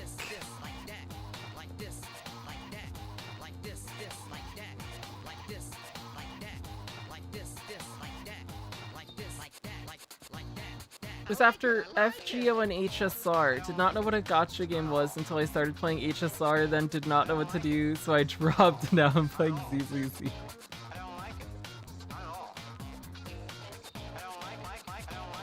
Almost at the selector, but I don't know whether to follow my brain and get M1 Rina or follow my heart and finally get Grace. Oh. I would always follow your heart. Do the thing that you think will make you have the most fun.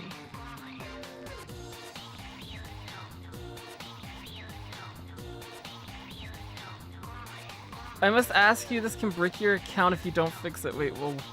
Uh-oh. Uh-oh. Just feels good. Just feels good. Just feels good. Just feels good. Just feels good.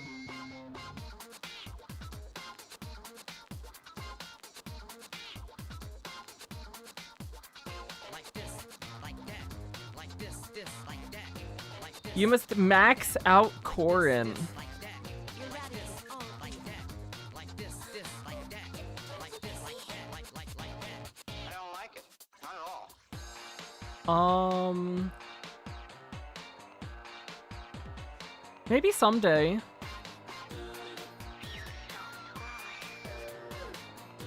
Maybe someday.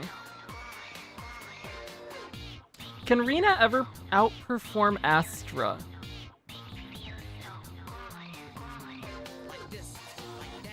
I actually don't know.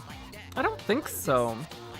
I think the one place she was really good before this patch was like specifically shock teams. I like it, I like it. But I think Astra's buffs are just more valuable. And she's also more comfortable to play.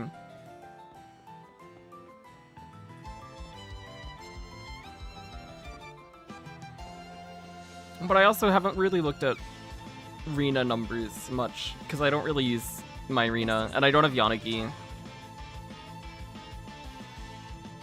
Which is probably the place where she did see value. Like, Miyabi, Yanagi, Rina was a good team, but I know Miyabi, Yanagi, Astra still performs better. And I think that was her best team. all accounted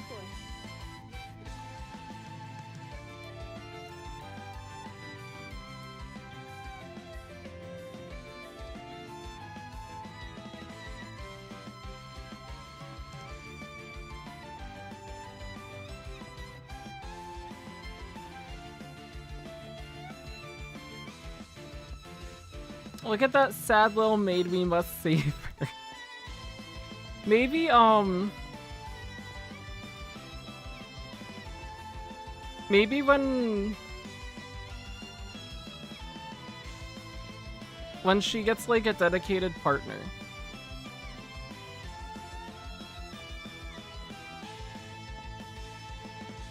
Maybe we'll build her then.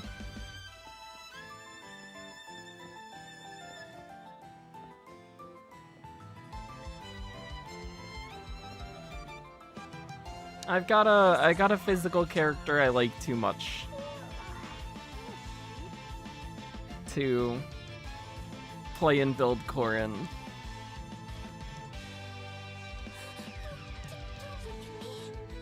Still getting Rina for Deadly Assault for my Harimasa team. I want to put Astra and Nicole together, so I still need Rina. Yeah, oh, that's a great option. Yeah.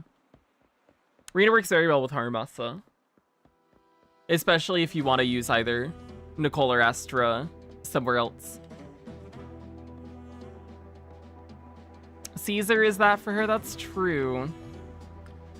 That is true.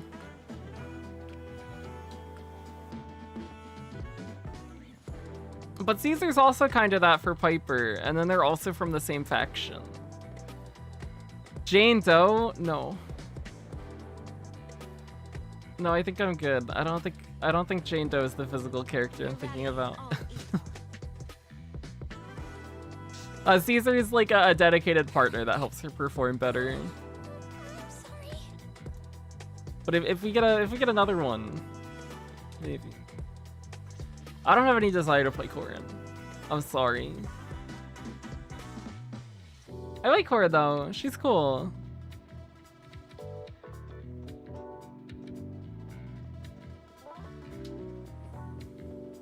Pulchra? Shit, wait. Wait, you're right. Maybe after we build Pulchra. Maybe after we've built Pulchra. Although I don't know what our resources are gonna be like after we build Evelyn and Ambi and Pulchra. So she might have to wait a tiny bit longer, but that would be like maybe one patch, or like 4 patches. We'll see. Corrin's coming, maybe. I'm sorry. I do like Corrin a lot. I was the 2 characters that I was most excited for before the game released. This is the path I follow. Before we got Lucy and Piper revealed, Good day. were Nicole and Corrin. We finally have built Nicole now. Do it. Corrin, unfortunately, is just Piper exists. If Piper didn't exist, I would have built Corrin instead of Piper. I just think Piper is more fun. I bet this guy eats his frozen pizza whole or cuts it with a knife. No, I got one of those a small pizza cutter. I don't cut my pizza with a chainsaw, unfortunately. But I guess I'm kind of like the anti-Corrin, because Corrin has like, her pizza cutter's got like the long handle. Mine doesn't. Mine's just the one that like you hold directly in your palm. It's got like the thing above it. So I guess I'm anti-Corrin in that way too, unfortunately.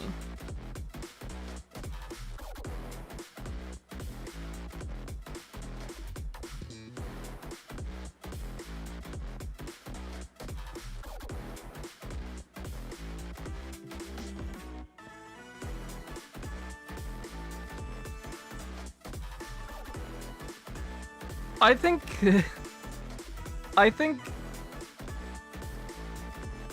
she probably is good at keeping it clean. That's true. I think if Rena's the one cooking the pizza, having your pizza cutter accidentally be dirty and ruin the pizza though is like a good outcome.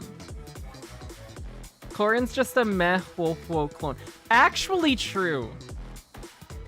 Ho-Ho is just better. I'm a huge Ho-Ho fan. Ho-Ho is better. And she's got a box cutter. That's like even more exciting than a chainsaw. They're both cool. They're both cool, but Ho-Ho's better.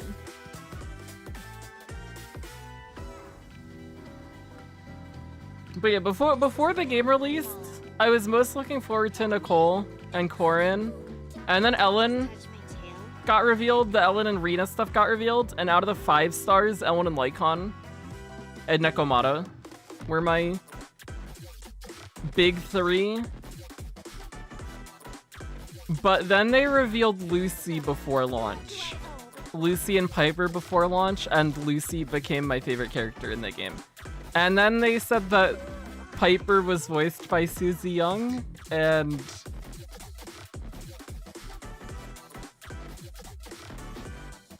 I knew I was gonna need to build her. And then when we were re-rolling, I was doing Nekomata demo to try and get some extra polychrome. And Piper's in Nekomata's demo, and I was having more fun spinning on Piper than I was playing Nekomata.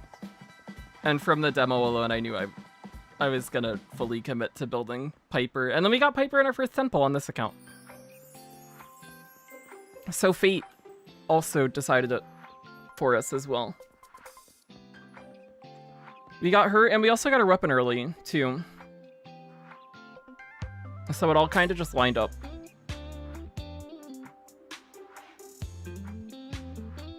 You must build one. One of Kaleda and Korin. I think if I was gonna build one of the two, it's probably gonna be Kaleda. Just to try her with Evelyn. I'd be more tempted to build Kaleda. Right now. At least. I think that's all the ZZZ we've got for today, but we did have something to look at. Other gacha game related. Tribe 9 posted stuff. We're gonna look at this really quick.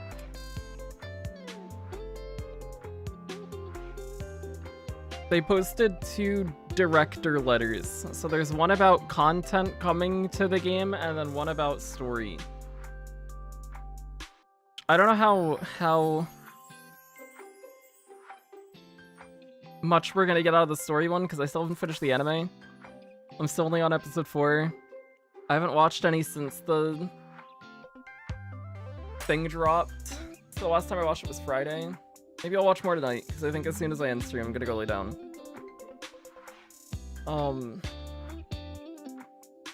Maybe we'll watch a little more tonight. Maybe we can get to the halfway point at least.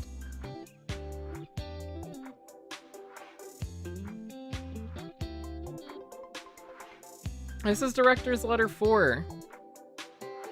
This is about content coming to the game. This game drops in 10 days. Oh my god, it's so close. Comes out on the 20th. I don't know if I'm gonna stream it that day, because I'm gonna be re-rolling a lot, most likely. But either that day or the day after we'll do story stuff, depending on when I finish re-rolling. Oh, I will check my DMs really quick.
If I got Kaleda earlier, I would have built her because the story chapter is good, but I still don't have her. Even if I did, she's not that useful anymore.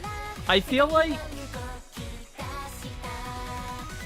When did I get Kaleda? I got Kaleda when I was pulling for Caesar. I lost 50-50 to Kaleda.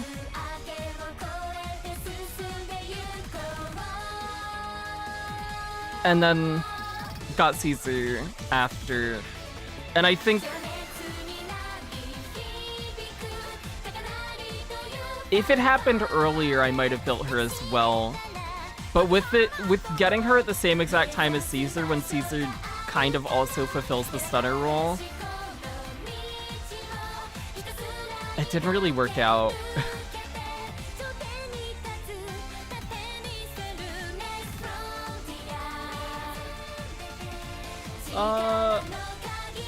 Okay.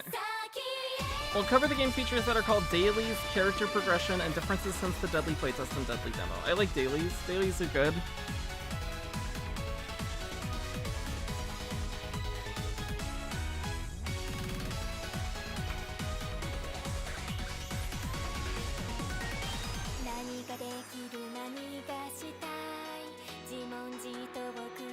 Main challenge. This is the game's main content. In each chapter or city, you'll meet various characters, work alongside your allies to solve diverse challenges within each city. Prepare for an adventure filled with discoveries and dangers as you explore the vast pixel art city. I actually really like the art for this. I don't know if I mentioned that when we were watching the release preview, but I think what they've done with the overworld actually looks really nice. It's got a good style. It's very, like, in line with other HD 2D stuff. And the locations seem interesting. City Challenge. Along the way, you'll encounter small tasks known as city challenges, so these are basically side quests. They offer a variety of rewards, so be sure to help out whenever you find one. City challenges are quick and easy to complete, making them perfect for short bursts of gameplay. Okay. Verity Orb Challenge. These challenges hint at how to defeat the numbers. So the numbers are like the bosses of each city.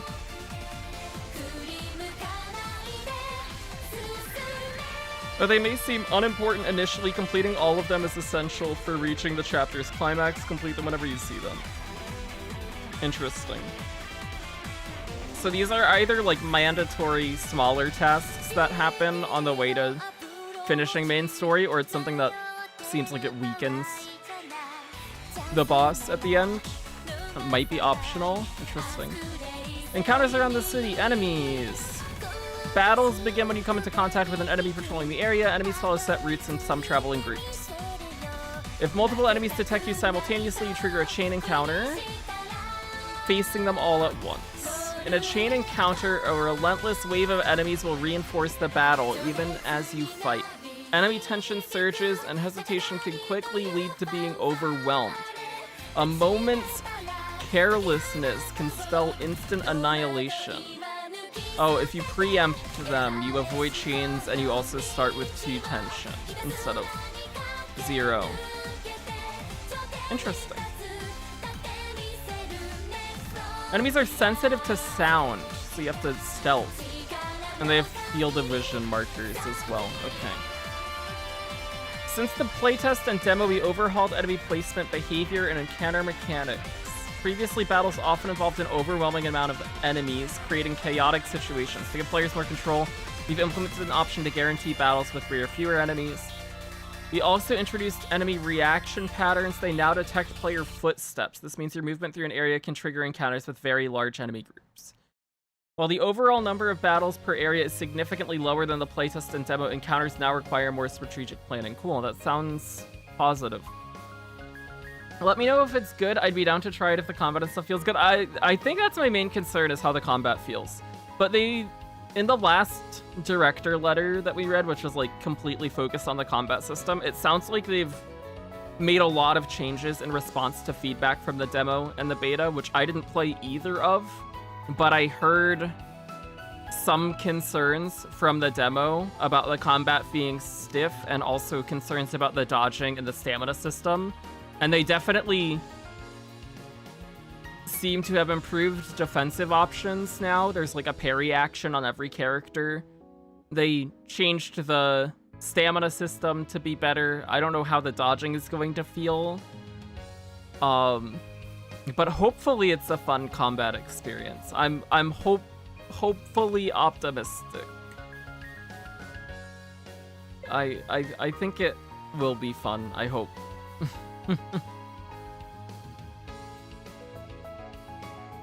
At least the characters seem interesting. The characters seem interesting and like they feel different. And as long as the characters feel good to play, then I have hope for it.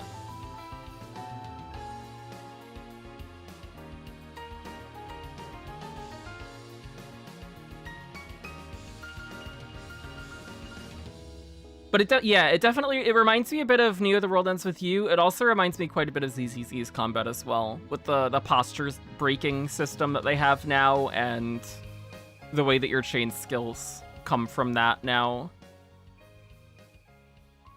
Minigames. Exploration areas feature doors and treasure chests that require completing minigames to unlock. Minigame content and difficulty vary by city and the object they're guarding, with some offering a real challenge. I like challenges and puzzles. Clearing minigames can open up area shortcuts and reward you with valuable items. I like items. Okay. Respite units. Scattered throughout the city are these mysterious devices. Interacting with them fully restores your party and resets the status of nearby... Oh. There is a enemy refresher. Interesting. That's not something that...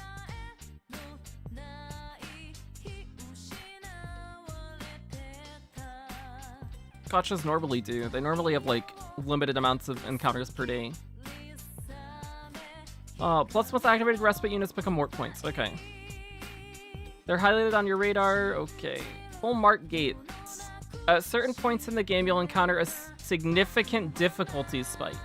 These moments are marked by the appearance of a full marks gate, temporarily blocking your progress. Okay, this is where we get level gated. To pass through the gate, you need to strengthen your characters to the required level. If you encounter a full marks gate, it's time to focus on leveling up your party. Tribe Knight's action gameplay meant skilled players could advance through the story even with underleveled characters. But now you can't do that. Okay, that's fair.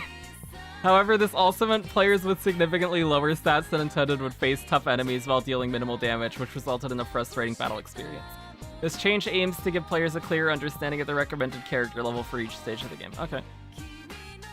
That's the standard gacha thing, where you reach certain level limits and then have to hit a certain point to progress. That's fine. Can you play the Dear Friend... Oh.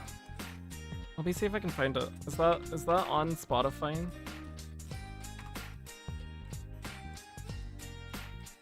Probably. It's gotta be.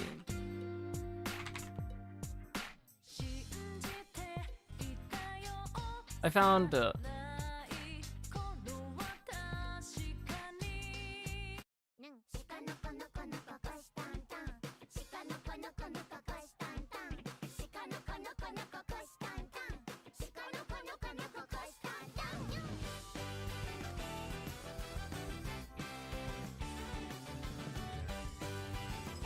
I haven't watched this show. I don't know if I ever will.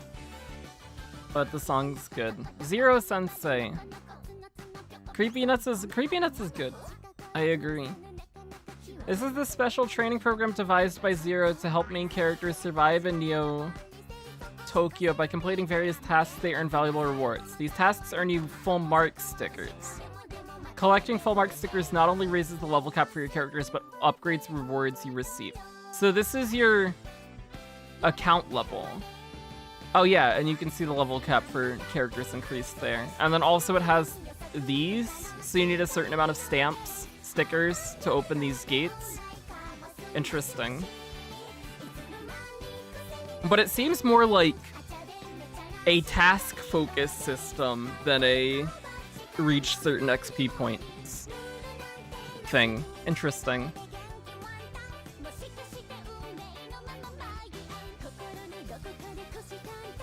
Boss battles. Powerful boss battles await at the end of your journey. These bosses each possess unique and challenging mechanics, presenting significant hurdles to your progress.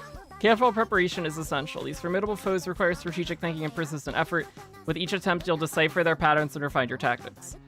Upon defeating a boss and continuing the story, you gain the option to rematch them. Defeating bosses grants crucial training materials to plan your rematches to acquire the items you need.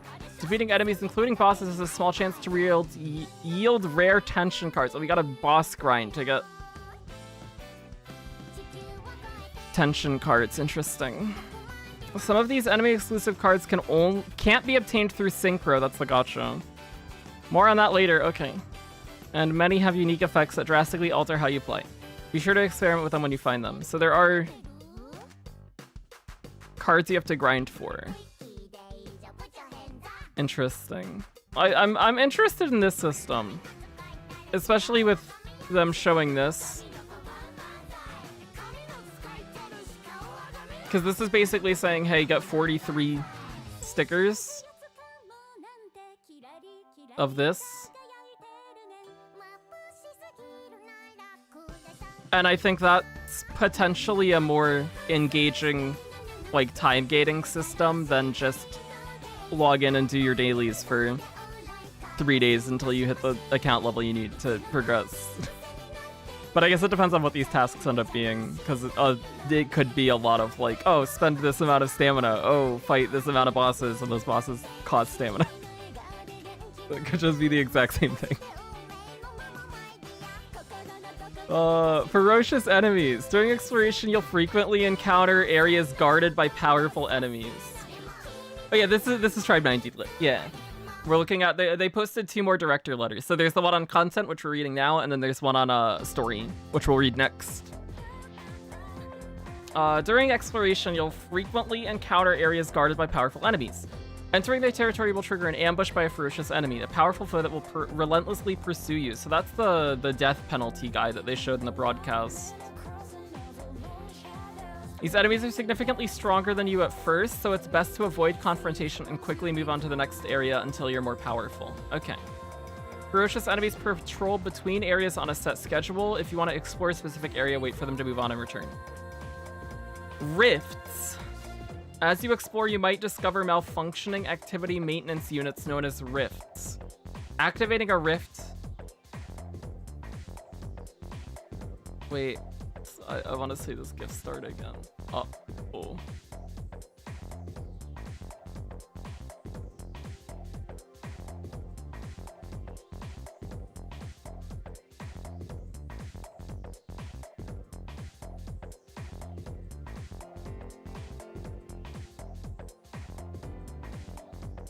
Okay, it cost things to open these.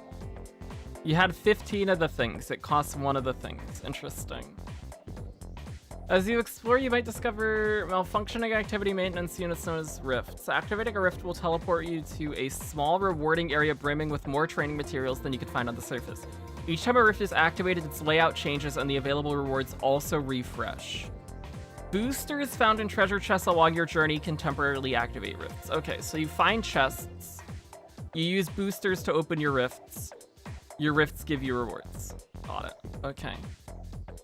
When you have an abundance of boosters, rifts offer a great way to accelerate your training. The mechanics of recurring elements like rifts has been significantly overhauled since the demo and playtest.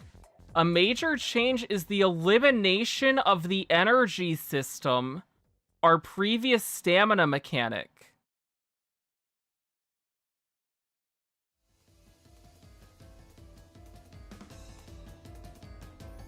Rifts are now activated and reset using specific items. We also removed stamina requirements for boss rematches and other content. Wait, they just completely got rid of the stamina system.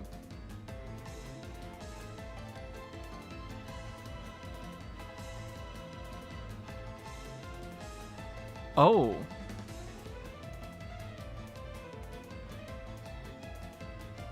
To ensure that all items, including those previously exclusive to rifts, remain accessible, they can now be found as drops along your journey. Plus, treasure chests will now respawn periodically. Okay. So I guess chest respawns to get boosters are going to be time-gated, but chest respawning is height. That's cool.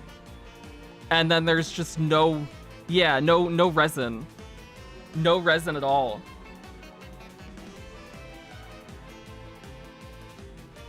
Huh. These changes make rifts efficient farming spots, allowing you to gather various resources quickly without extensive exploration or item gathering. Yeah, just like Genshin. Just like Genshin, the chests come back.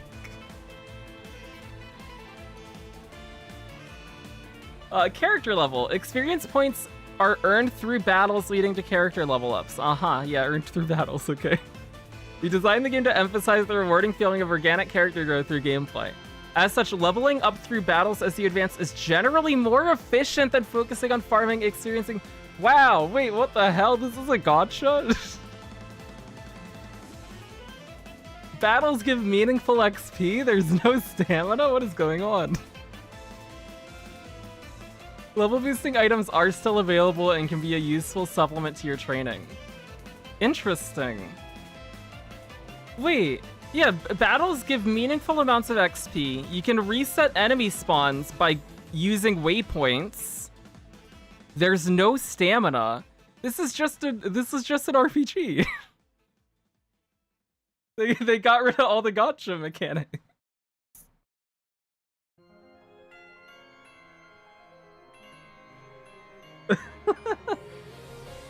Interesting, huh?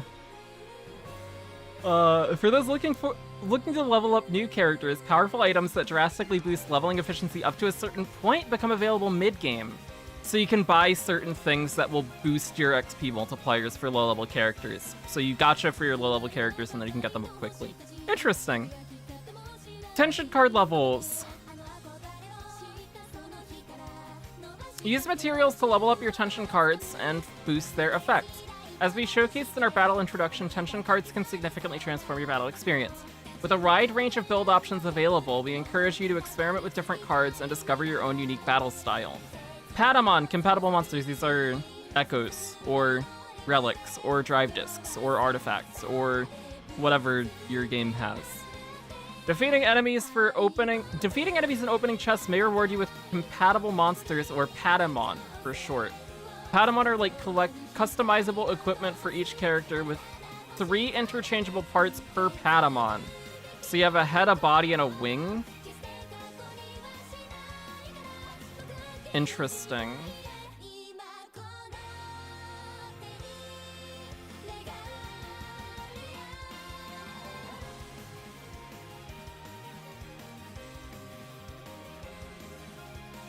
Patamon can significantly boost your character's stats, and they may also come with random effects. Some of these special effects are rare and can greatly enhance a character's action capabilities. So yeah, you get a head, a body, and a wing. They have set effects. So I'm assuming you want 3 of a set, and then you have 3 characters in your party, so you need 9 total per party.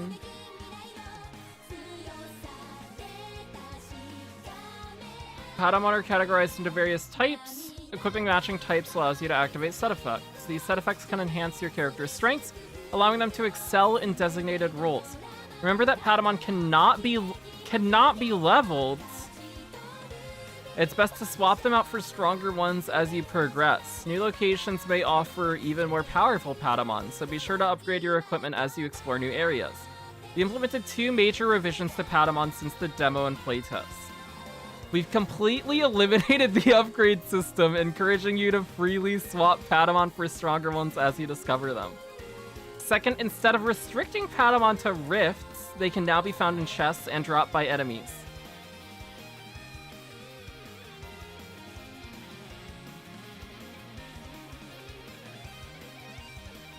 I think what happened is a lot of people who like Danganronpa played the demo and then were like, wait, this is a gacha game, fuck. And then left feedback on the surveys and the devs were like, oh no. So they just cut all the gacha out.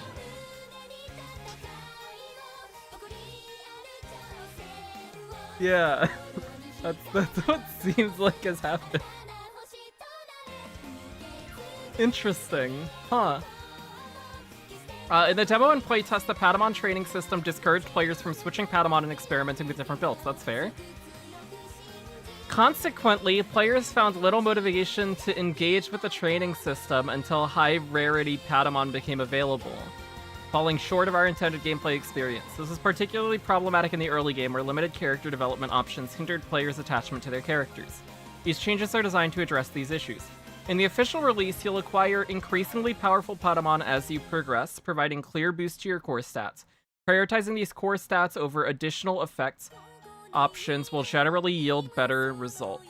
However, we recognize the appeal of strategically selecting from randomly assigned options. To this end, we've included features that will make it easier to craft Patamon with your desired options in the late game. So feel free to experiment with switching Padawan and strengthening your characters as you see fit. Wow, wait. Huh. Also, I'm gonna zoom in a bit, so the text is easier to see on stream. My preview window is small, so it was small on my end. I don't know if it's been small on stream as well. Did they cut out pulling for characters? Maybe. All I need is the cute girl. Oh wait, if you're talking about Iroha, she's a free 4-star. She's a free 4-star you get at the start. If you're talking about a different girl though, then we'll see. Available upon completing chapter 1, you'll unlock the full training system. So these are your talents. It's been fine on stream? Okay. Yeah, Iroha's the blonde girl. A rank feature allows you to deeply customize your character's potentials, dramatically expanding their roles and playstyles. You could even transform a healer into a powerful attacker. Fascinating. That has me excited because this girl is a healer, and I wanted to main her, and she's a healer. So maybe Suruko Semba will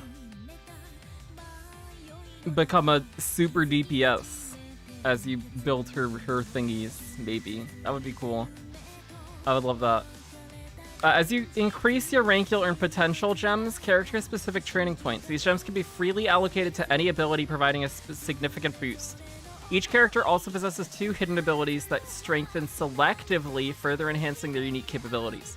You can customize your fighting instincts, so attack, survival, or coordination. Influences chain skill, power, and other related parameters. Interesting. And then they have 2 passives. Okay. Hey, it's Gacha! Here's the Gacha. In-game purchases. Synchro, Gacha feature. Characters and tension cards used as equipment are primarily obtained through Synchro, our Gacha system. Ligma balls, used for Synchro, can be acquired through purchases, story progression, and completing various missions. Tribe 9 emphasizes skill-based gameplay. Purchases will not dramatically lower the difficulty. Your combat prowess determines your success. Therefore, you can absolutely complete the game without using the Synchro system at all. Yeah, this seems very catered to people who don't like Gacha but like Kodaka's works, and were concerned about the game being a Gacha. This whole post is like, wait, we got Gacha, but don't worry. Fascinating. For example, the protagonist Yo Kuronaka boasts the highest break performance of all launch characters, a significant advantage in a game where break mechanics are so vital. However, we recognize that not all players enjoy aggressive close quarters combat. Many prefer ranged attacks or support roles like healing, delegating the break role to other characters. Tribe 9's paid features aren't designed to trivialize the challenge, instead they expand your strategic toolkit, enabling you to create a playstyle that perfectly fits your preferences. This is also why we opted to not include traditional elemental attributes. Since characters' control skills directly impacts difficulty, we believe elemental attributes could implicitly force character choices, contradicting our design philosophy of player freedom and diverse playstyles. Oh my god, fuck, they put a pseudo coat. Is that a paid battle pass skin? Oh shit, we're gonna have to buy the BP. Fuck. A support contract includes functions as a battle pass, offering a wealth of rewards as you progress through daily, weekly, and seasonal missions. Completing these missions allows you to advance through the pass, unlocking a variety of rewards. The support contract system consolidates the core daily gameplay elements, providing a clear path for regular progression. So they got like basic reskins and then also more complex skins. One of our most exciting features is character skins. These allow you to express yourself by dramatically changing your character's appearances. Skins are purely cosmetic, they won't impact gameplay. 3 special skins are obtainable through the paid battle pass, but over 100 more, including color variations, await you. Okay. Most skins are earned through regular gameplay, rewarding your continued adventures in Neo Tokyo. Designed to enhance your long-term engagement, skin collection opportunities will gradually become available as you play. We encourage you to enjoy collecting them at your leisure as you explore the world of Neo Tokyo. Cool. Interesting. Other components. To further assist you as we prepare to play, we've compiled a list of frequently asked questions and their corresponding answers, covering various aspects of the game. Will there be a stamina component? As mentioned briefly in the Rift explanation, Tribe 9 does not have a stamina system. That's a crazy sentence to read. This was a decision that involved many internal discussions. Ultimately, we concluded that in today's busy world, a game cycle that forces players to prioritize stamina consumption above all else would not be a good fit for Tribe 9. More than just avoiding stamina-based resource limits, we wanted to prevent players from feeling obligated to play at specific times due to automatic stamina regeneration. What are the dailies? For consistent engagement, the support contract provides dailies. The only daily content that needs to be completed. So the only dailies in the game are Battle Pass dailies. Interesting. Wow.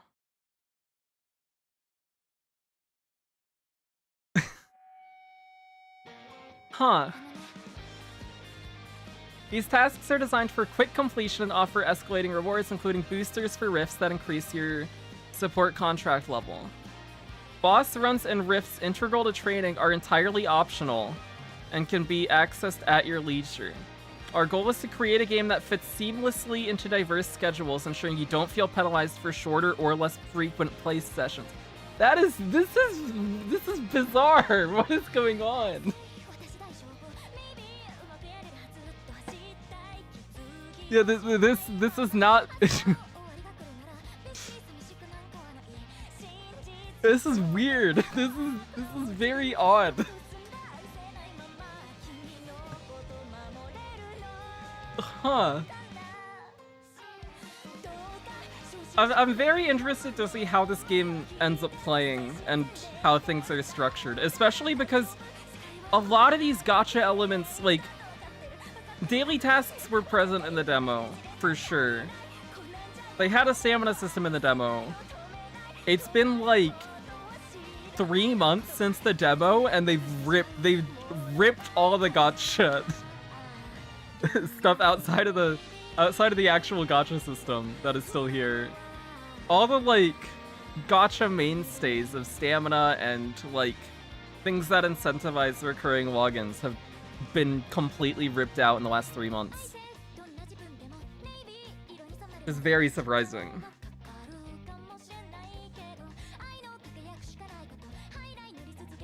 Will there be endgame content? Tribe 9 features 2 exciting endgame areas that unlock upon completing the story.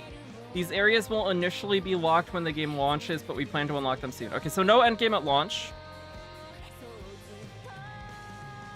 But 2 endgame modes coming soon TM. Got it. We plan to unlock them soon once players have had a chance to progress through the story. That's also, I guess, their way of saying, hey, don't rush the story to get to endgame. Just play the game and enjoy the story first, and then when you're all done with it, the endgame will be there. Both areas offer unique experiences you won't find elsewhere, and we're eager to share more details soon. Stay tuned for more information about these exciting endgame areas. Okay.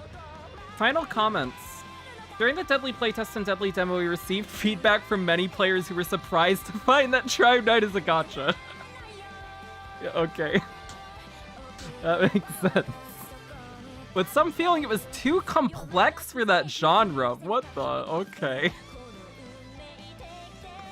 We acknowledge that the lines between traditional premium games and casual mobile titles are becoming increasingly blurred. In developing Tribe 9, we aim to create a unique live service experience that defies categorization and embraces modern gaming trends. What the fuck is this? However, we realize that this approach may have detracted from the strengths of both traditional and gacha games. Many players struggle to find their preferred playstyle, resulting in an unsatisfying experience. Throughout the testing phases, we carefully monitored your streams, videos, and social media feedback, analyzing your preferred playstyles and engaging in extensive internal discussions. It definitely seems that way. They've made, like, wide sweeping changes to core systems since the demo. Both the combat and now, like, how the game is structured as a whole. It's very fascinating, actually. One critical issue we identified was the lack of clarity regarding when players could freely explore and progress at their own pace due to the game's strong emphasis on story. This lack of guidance on when and how to engage with different gameplay elements made the experience feel like a prolonged, unbalanced tutorial. Based on your feedback, we've streamlined game progression and mechanics to empower players with more agency. We've also improved the transparency of the character training system, allowing for smoother and more enjoyable progression. The official release offers a revitalized Neo Tokyo adventure with refined battles, where you can experience the thrill of both your own improvement and your character's growth. We sincerely hope you enjoy your journey with Yo and his companions. Our next letter will be the final installment in the series, focusing on story and XP. We also plan to introduce new characters, so stay tuned. Until next time in Director's Letter 5. What an interesting post, yeah. Wow, that's very surprising. It really does feel like, yeah, they just got a bunch of feedback. We're like, wait, this is a gacha game? Oh, I don't like that. And so they still kept the gacha system. The gacha system's still here. And they have battle pass and stuff. But all of the, like, things you would expect in terms of what a gacha game plays like, they kind of removed. It also seems like with the Patamon system, you can, unless I'm misunderstanding, you can freely, infinitely farm these. Because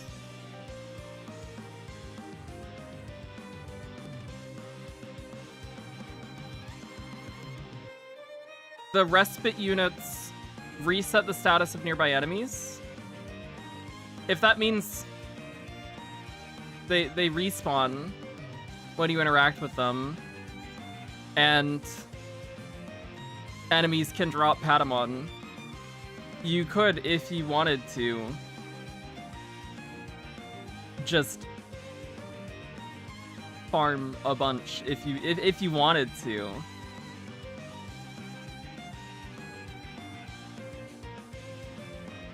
And there's also, like, enemy-specific and boss-specific tension cards as well, they'd mentioned.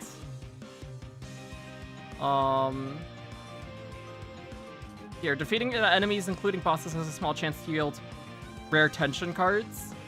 And there's no stamina cost on fighting bosses, either. Oh, interesting. I'm very intrigued, huh? Director's Letter 5! Hello everyone, Director Soejima here. Hello. This is the final Director's Letter before the game's official release. Marking the culmination of our pre-launch communications. In this letter, I'm thrilled to introduce Story and XB. Oh yeah, they didn't say what the banners are! They didn't say what the launch banners are. True. All we know is they got banners and you have to use Ligma balls to get characters.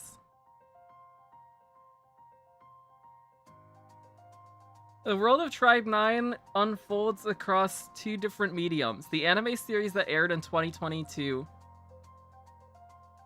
and the upcoming game version releasing on February 20th. What about the webtoon? I thought there was a webtoon. The anime and game share a chronological timeline, with the game taking place in Neo Tokyo 2 years after the anime's finale. I should finish the anime.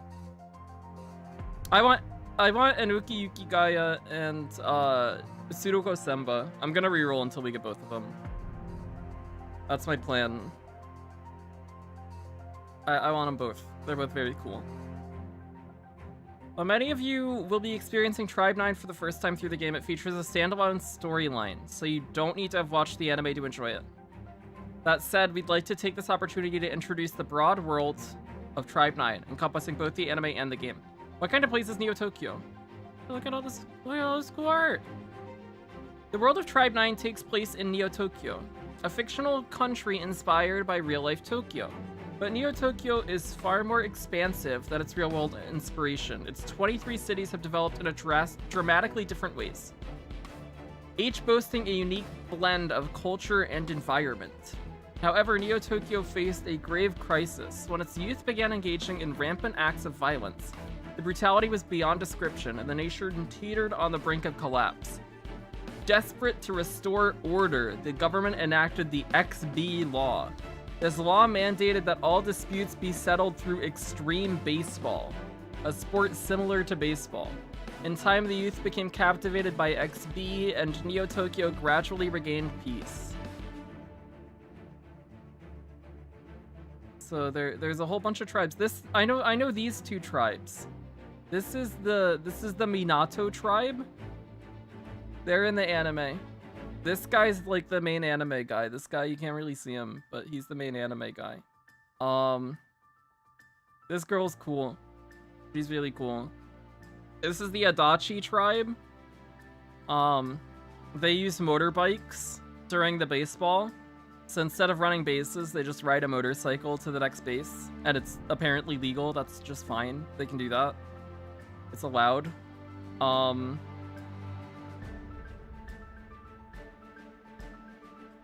I think these are the evil people. These are the bad guys. These guys showed up in one episode. I don't remember what their tribe is. They showed up in episode 2, and then or was it episode 1? It might have been episode 1. This guy got hit in the face and died almost, kinda. He like had a mask on, and then this guy back here, you can't really see him. He was like, I'm gonna hit the ball and it's gonna break Minato Tower. And then the guy pitched the ball, and then he hit the ball, and then it hit the guy in the face and broke his mask, and then continued going, and then broke the tip of the tower. Tribes are groups of young people who actively represent and operate within their respective cities. In Neo Tokyo, where XB restored peace and order, young people who excel at XB now wield considerable influence over global events. This is because XB's influence has surpassed that of the traditional judicial system. That seems like a dangerous world to live in. The key to this system is the judge robot. That's this guy. An imposing figure that presides over all XB matches. The judge robot not only governs the city, but also has the authority to impose penalties on any young person who disregards the rules of XB. This automated enforcement has been instrumental in transforming Neo Tokyo, a technologically advanced society, into a world where XB reigns supreme. Without the judge robot's vigilant presence, the city would likely descend back into chaos and violence. In the anime, our protagonist Haru joins the Minato tribe after a fateful encounter with Kamiya, a young man with a burning passion for XB. As the Minato tribe competes in one thrilling match after another, they find themselves caught up in a decisive showdown that will determine the fate of Neo Tokyo. Will Haru and his allies, united with other tribes, overcome the looming threat to their world? 2 years after the climactic battle with Haru and his allies, Neo Tokyo has been dramatically reshaped. A mysterious new ruler has seized control of the cities, and XB, once the lifeblood of the nation, has fallen into decline. With XB fading into obscurity, Neo Tokyo is once again succumbing to violence and chaos. This unchecked aggression knows no bounds, and cities replace XB with a brutal death game known as Governing Rule, where bloody battles rage day and night. Protagonist Yokuro Naga. Meanwhile, a young man named Yokuro Naga awakens with no memory of his past, rescued from an unknown facility by the enigmatic Trash Tribe. I'm part of the Trash Tribe, that's me. Corey, what's up? Yo! Tsuruko Senba's also cute, very true. Agreed. Yo's childhood friend claims he was once a legendary XB player. but the memories elude him. Who am I? What is XB? What's going on in this world? Before he can find any answers, events spiral out of control, thrusting Yo back into the heart of Neo Tokyo. A city utterly transformed in just 2 short years. So this guy's the evil guy, Zero. He's the evil guy, and he's also the mascot. This guy, I think, is the boss of the first city, so the chapter 1 boss. These 2 people are Yo's childhood friends, Sui and Tsuki. And then all the other people are part of the trash tribe, I guess. All these guys. All the other ones. Tsuko and Oki, they're both so cute. Big cuties. Thus, Yo Kuronaka, alongside the enigmatic trash tribe, embarks on a journey shrouded in mystery to restore XB to Neo Tokyo. Wait, is that this person? Is that girl? Or is that a different girl? That girl? They're kind of similar. Oh, she got an eye patch now, though.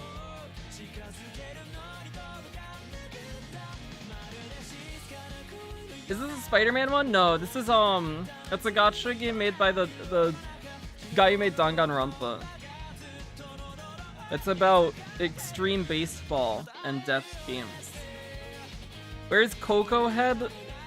He's in his sequel, waiting for Kurumi to find him.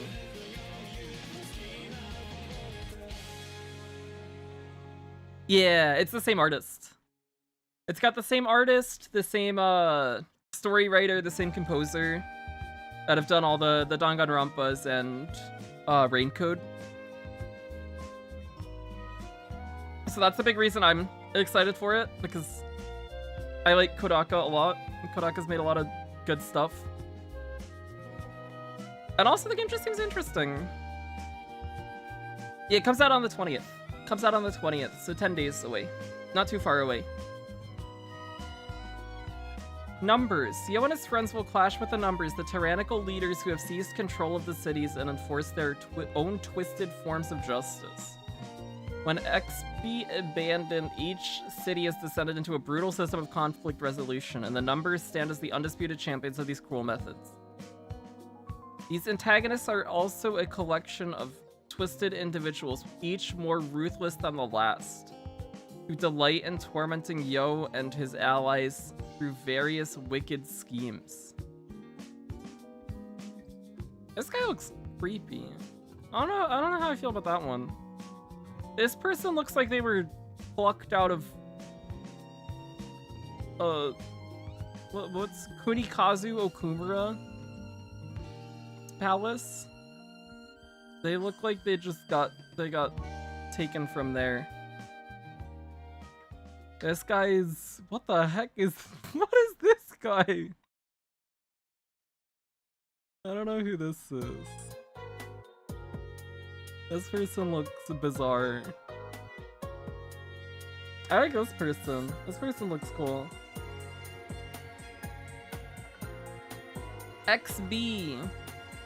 The basics of XB. Let's dive into the exciting XB system. The climax of the game pits Yo and his allies against the numbers in a thrilling XB showdown. This is not your typical action battle. It's a full-on team clash where everyone participates. Use everything you've learned and every ally you've encountered during your city adventures to crush the numbers and emerge victorious. So most of the combat in the game is like the 3D real-time action stuff, and then this seems to only be used for like the climactic story beats. This is your final story boss of each chapter.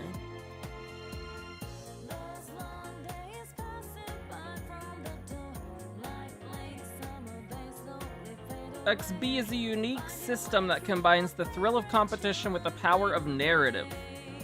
Victory is determined not just by skill, but also the ability to maintain emotional resilience and sportsmanship throughout the match. Think of it as war of words, where you must passionately defend your position and sway the audience to your side. I know a lot of stuff about fighting with words from Danganronpa and from Raincode. Following baseball-inspired rules, the team with the highest score wins. Your objective is to keep your team's spirits high, win the verbal exchanges, and guide Yo and his allies to victory. While characters' training affects their XP performance, story mode XP matches utilize preset characters to ensure a seamless narrative experience. Oh, so there are going to be XP things that are outside of story mode as well that would use your character stats. That's what that sounds like. But any main story XP would use presets. Interesting. Oh, maybe one of the endgame modes will be XP focused.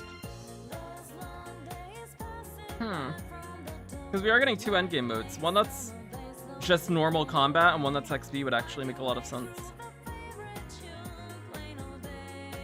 If your characters are underleveled or not yet acquired, the system automatically adjusts their abilities to maintain a balanced and enjoyable story flow. Unlike the action-focused battles you've encountered so far, XP offers a more relaxed and engaging way to experience the story, allowing you to focus on the narrative and character interactions. Tension and XP. XP is a unique blend of physical and psychological combat. Alongside the duels, you'll engage in verbal showdowns designed to break your opponent's spirit. Successfully countering your opponent's arguments can trigger significant shifts in tension. As in battle, higher tension unlocks stronger moves with devastating abilities. Be prepared for the numbers to lash out in anger, forcing the tension higher, or for the debate to reach an impasse. To overcome these challenges and push the numbers to their limits, you must choose your words carefully, make strategic plays, and seize every opportunity to turn the tide of the confrontation. In the Deadly playtest and Deadly demo versions of XP, the command selection system was designed to emphasize baseball-style decision-making over the flow of debate. However, this design created ambiguity about the game's core focus. Was it about debating or playing baseball? Many players who wanted to experience XP as a debate-driven game felt unsure if their choices were correct, resulting in frustrating and unsatisfying experience. For the release version, we completely shifted XP's focus to debate, integrating it in the Verity Orb system explained later. The game's internal mechanics have been entirely rewritten to ensure that correct dialogue choices directly lead to better baseball results. Interesting. To make the game more accessible and enjoyable, we've implemented several improvements. Clear visual indicators of debate progression, options for skipping to improve game tempo, and conversational feedback that clarifies the correctness of command choices. Factors that give you an advantage in XP. During your adventure, you'll uncover clues called Verity Orbs. Oh, these are the things that were in the previous letter. These can give you an edge that you need to defeat the numbers. In XP battles, a Verity Orb lets you deliver a devastating counter to a numbers argument, but choose wisely. You'll need to select the correct orb from your inventory. A successful Verity Orb selection can drastically change the course of the match, more so than regular debate options. When a chance appears, look back at the conversation so far and figure out which Verity Orb is your best bet. So you can collect Verity Orbs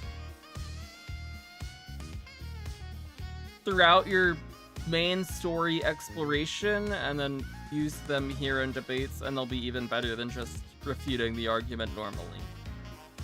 Originally, Verity Orbs were meant to simplify XP for players struggling with its baseball-style mechanics. Our thinking was that XP needed to be a straightforward experience with minimal learning, especially given the presence of standard battles in the game. However, many players felt that Verity Orbs didn't allow for enough player agency or strategic decision-making which detracted from the experience. With the improved discussion system now minimizing the need for baseball-style gameplay, we decided to lean into the strategic potential of Verity Orbs, even if it adds a layer of complexity. Okay.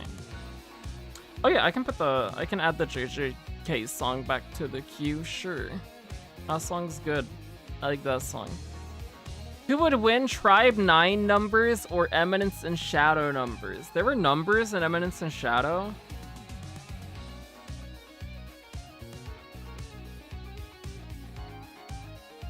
I'm a fake Eminence and Shadow hater. I can't even hate it. I don't even remember what happened in that show. Oh boy.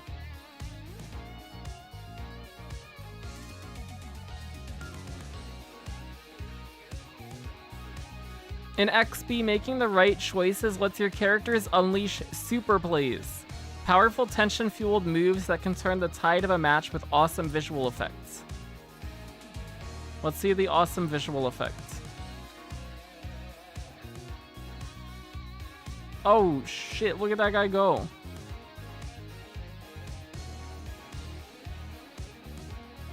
Now that guy's name should be blocked. Fuck that guy. That guy sucks. What a terrible character. Mr. Kageno? I think that was his last name. That guy's terrible.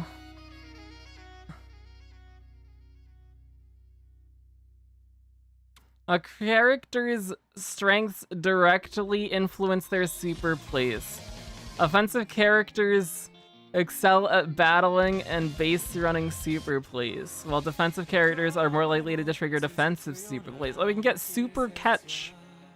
Also, I don't know if they explained.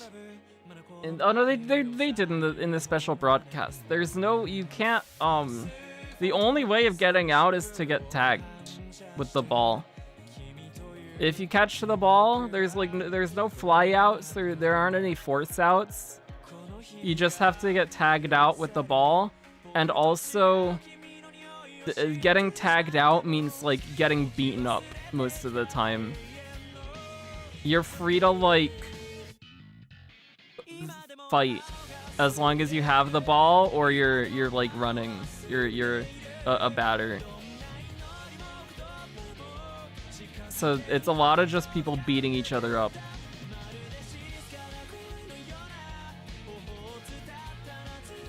Are you restricted to the base path? I don't think so. In episode 4 of the anime, there was, the baseball field was like an underground mall, and they had like,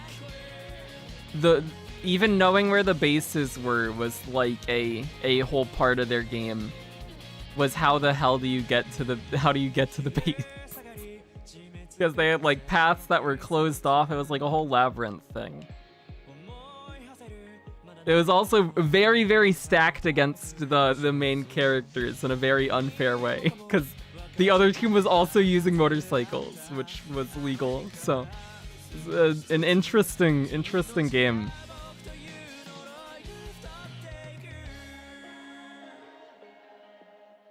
A character's strength. Oh yeah, we read that. Just like in battles, a character's role in XP is directly tied to their potential. Find the ace that fits your team strategy. My ace is gonna be Suruko Semba. Super plays have undergone the most significant changes in XB. If the Deadly Playtest and Deadly Demo versions... Oh, in the Deadly Playtest and Demo... Demo versions, XB was played so infrequently that this feature went largely unnoticed. It's too many Ds. So many Ds. I don't know what to do with all these Ds.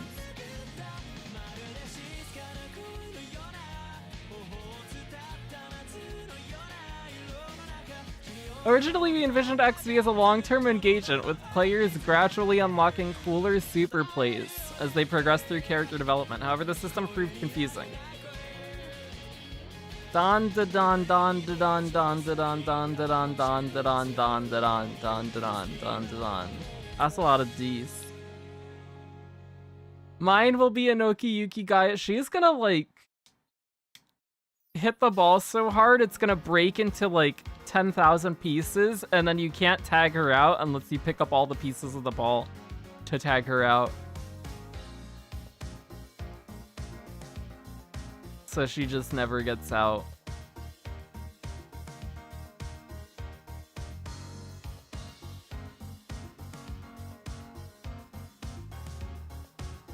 The system proved confusing. Players in the early stages of development were often stuck with generic cutscenes, resulting in repetitive and unengaging experiences.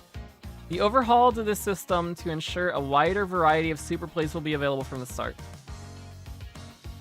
We also integrated the new XP mechanics with the tension system, mirroring the approach taken with battles. In the official release version, managing tension is now even more crucial in XP than in regular battles, allowing players to leverage their combat skills in XP encounters. What the hell is this guy doing? During XP, you might occasionally acquire an extreme factor. Oh, she just throws a bunch of bombs at you. Or at the bomb. She throws a bunch of missiles at the ball and then the ball goes faster. What a cool move. And special factors are rewarding for achieving difficult feats, such as getting multiple outs in a single play. When you have an extreme factor, characters can unleash their unique extreme play ability. Consider this a character's ultimate move in XP, even more impactful than a super play. The animations are also very cool. True. Be sure to experience your favorite character's extreme play. My favorite characters aren't being shown. Show my favorite characters. About the story. Tribe 9's story unfolds in chapters, each focusing on a different city. The release version includes Shinagawa City and Minato City.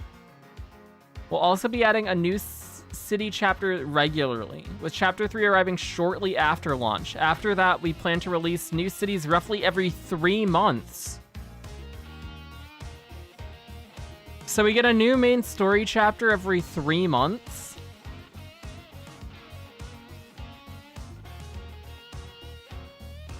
Interesting.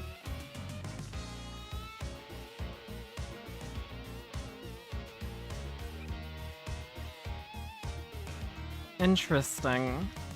Chapter 0, I'm tired of playing the hero. Chapter 0 serves as the introduction to your adventure. You'll meet the I thought that said awkward. You'll meet the awakened Yo. Encounter the tribe trash and learn the ropes with basic controls and core features. The story takes place in 24 City, a mysteriously appearing new location. The city acts as a comprehensive tutorial guiding you through gameplay progression and essential battle mechanics like invasion and counterattacks. Chapter 0 has been significantly reworked, with adjustments to the story's progression, difficulty, and timing of unlocks. In the Deadly Playtest and Deadly Demo, Chapter 0 prioritized narrative immersion, carefully establishing the relationship between the protagonist and key characters. The gacha in the demo... Actually, I don't know if it was in the demo, but in the closed beta, the gacha didn't unlock until, like, in Chapter 1. So maybe they moved that up.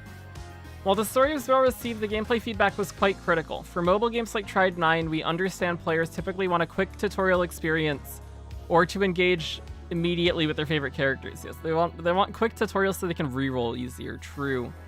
However, our playtest data revealed Chapter 0's pacing wasn't meeting these expectations. The learning curve for the game systems proved too steep. Boss battles were a source of significant stress. I actually heard a lot of people died to the tutorial boss. Multiple times. Which is surprising.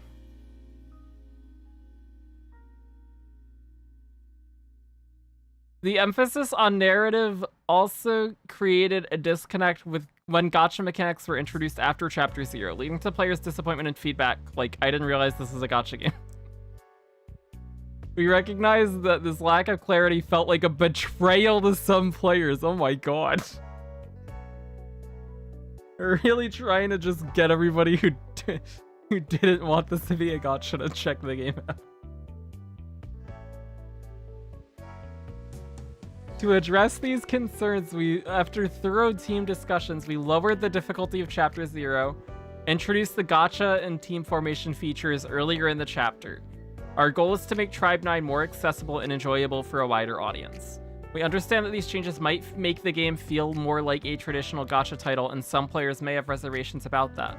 However, Chapter 0's length, even after the challenging sections, meant that the original design would have ultimately created a more frustrating player experience. We believe these changes are the fairest approach. Chapter 1, Hazardous Workplace. Chapter 1 kicks off your full-fledged adventure. That's just a guy getting murdered. That's very Danganronpa. Oh my god, that's... Wait, that's like Pokemon Black and White, Sky Arrow Bridge, which I talked about earlier today, actually. Factually. The way the camera pulled up there? Oh, that's crazy. That's a guy dying. Look at that, look at that, look at that bridge! Whoa, that's kind of crazy. Chapter 1 kicks off your full-fledged adventure. Take on Numbers 1 in Shinagawa City. As the region's most technologically advanced and well-maintained city, Shinagawa City is less desolate than other areas. You'll find it easy to navigate thanks to its clear layout. The city's business-themed governing rule forces residents into a near-constant state of hard labor. Ready for some hard labor? That's what Ben says, right? I think. I don't play Ben. Overthrow Numbers 1 and liberate the people from the fear of the dreaded execution penalty. They've got Genshin collab. This is Mualani. Mualani's... Let's ride some Wuthering Waves, or whatever she says. Something like that. In Shinagawa City, the mechanical shark awaits as a formidable boss. So cool. What a good name. Shark combines attacks that restrict your movement, cutting off escape routes and limiting your options. When its health dwindles, Shark will submerge and vanish, setting up for surprise attacks. If they want to make it wire drop it on PS5, console release would be hype. I don't think they've talked about console plans at all, actually. They've only talked about it coming to PC and mobile.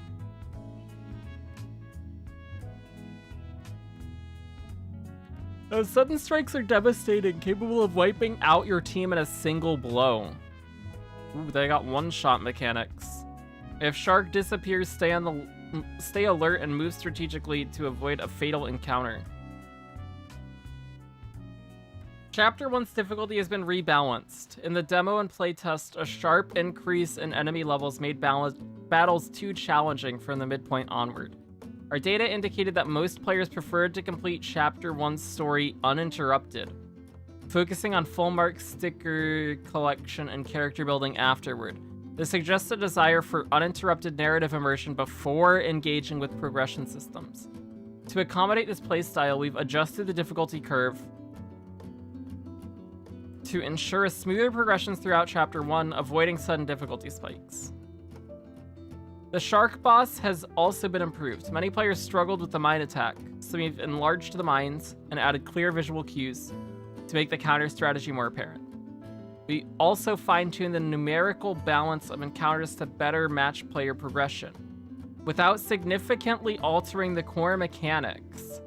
To transition into the more challenging Chapter 2, we've increased a number of full mark stickers required for entry.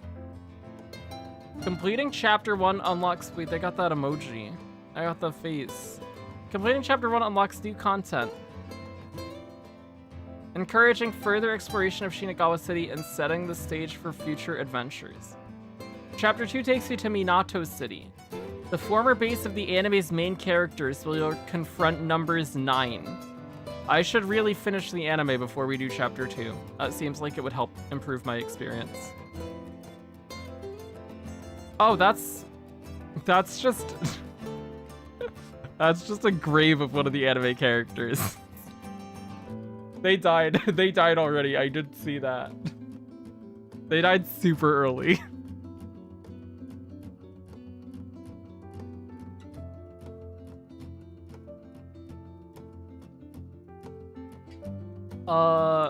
Minato City is significantly more run down than Shinagawa, with complex and interconnected layout. Exploration is highly rewarding here. Straying from the main path may lead you to keys that unlock building doors, granting access to entirely new areas. Minato City offers a richer exploration experience than Shinagawa City. As you venture deeper into Minato City, the heroic mecha Brave Diver will challenge you as a powerful boss. Brave Diver combines fluid sword attacks with devastating long-range attacks.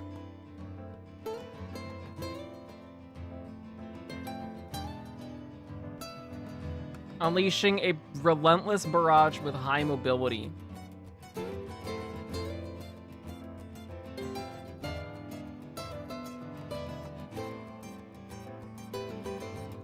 I've heard a lot of good things about the Wuha flying system. Do you think if I watch the anime, they'll drop it on PS5? Totally. Yeah. Definitely. They gotta do it.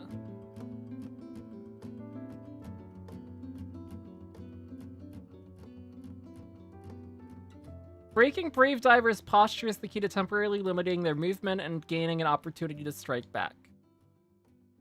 Learning to manage its attacks and avoid being overwhelmed will be crucial for the victory.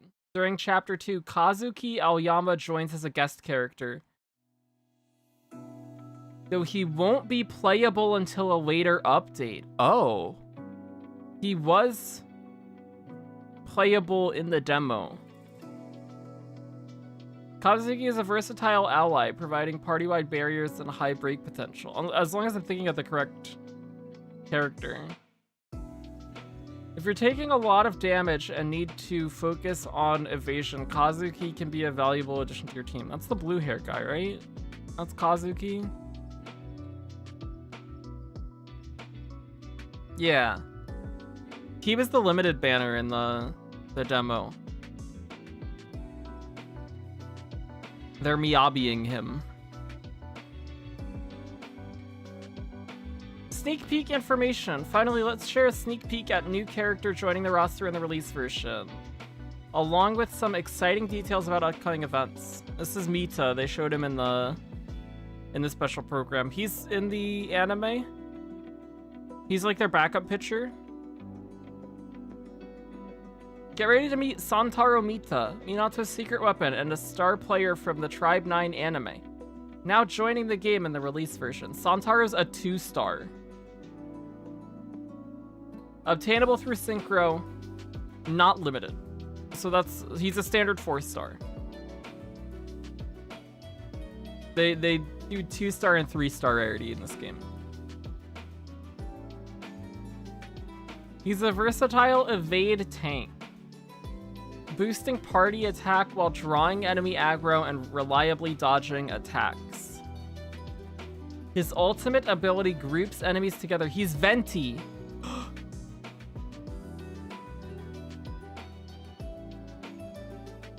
Oh my god.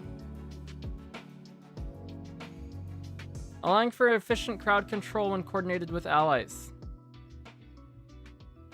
While less effective against single powerful foes, Santaro excels in multi-enemy encounters. He's especially valuable in the increasingly challenging battles of Chapter 2. If you obtain him, definitely consider adding him to your party. What the heck is this? Post-release event content. While it may be a bit early to announce, we're planning to hold an event shortly after release. This event will feature unique side stories spotlighting some of your favorite characters, alongside special event-exclusive content. It's a long-term event with valuable rewards. Stay tuned for more details as we get closer to the launch date. Cool. Okay. Final comments. This concludes our 3-part director letter series. Thank you for your patience with my writing. I know it wasn't always the smoothest. What do you mean? That was incredible. So many good things shared. Thank you. Thank you, director Soydreama. Thank you. First and foremost, I'm truly grateful for your interest in Tribe 9 and for taking the time to read these letters. To everyone who participated in the Deadly Playtest and Deadly Demo, thank you for your valuable feedback. We've read nearly every questionnaire response, watched countless gameplay streams, scoured social media for your thoughts. We're working hard every day to incorporate your feedback and are continuing to make improvements right up until release. Damn. Tribe 9 is Akatsuki Games' first foray into 3D action titles, a passion project 5 years in the making. We've navigated changing trends and made numerous decisions along the way. However, the playtest and demo versions revealed inconsistencies and mismatches between our vision and players' expectations. We sincerely regret any shortcomings. Going forward, we're committed to open communication with our players. We'll be transparent about our update plans and responsive to your feedback. Our goal is to create a game that stays true to its core, a game loved by many. We deeply appreciate your continued support and feedback. For the release version, we've practically rebuilt the game for the ground up. That's a little concerning. Just a tiny bit. The controls are vastly improved from the playtest and demo versions, and we can't wait for you to experience the changes in Neo Tokyo. A special thank you to everyone who participated in the playtest and demo. Your enjoyment fuels our passion. Tribe 9 wouldn't be where it is today without you. From all of us, thank you. Tribe 9 officially launches on February 20th. We've poured our hearts and souls into this game. We hope you love Yo and his friends' crazy high-octane adventures. See you in Neo Tokyo. Wow. I feel like I have really gleaned a lot from these last 2 directors' letters. That was a good read. I'm even more excited now than I was initially. Especially with what they talked about in that 4th director letter. That was very surprising. And also a little concerning. But I'm excited. I'm very excited to see how things end up playing out. It's also good to have a timeline for what main story updates will look like. They've said that they're going to try and do it every 3 months, which is a pretty fast pace. I guess it depends on how big each of the cities are. But a new city every 3 months seems like quite a bit. Also, the characters are really cute. I like a lot of the character designs. They're really good. It's interesting that I haven't talked about specifics for what the limited banner at launch is, though. But I guess that's something they could just do in a Twitter post, as opposed to throwing it in a dev letter or whatever. And we've still got a week and a half before the game drops, so that's something that'll probably get posted soon-ish. I've gleaned that it's not even a gacha game. It seems it seems like they've moved away from a lot of gacha mainstays. And that's very interesting. I hope the game's good. I hope if the game's good, then I hope it does well. It's definitely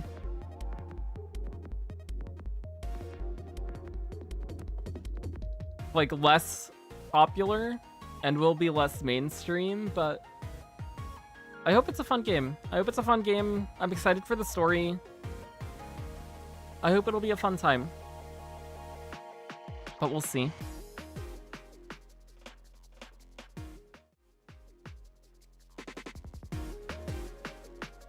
I'm gonna go lay down and go to sleep, I think. Thanks for watching. Thanks for hanging out. I appreciate it. I'll be back tomorrow night. We'll do Star Rail Story.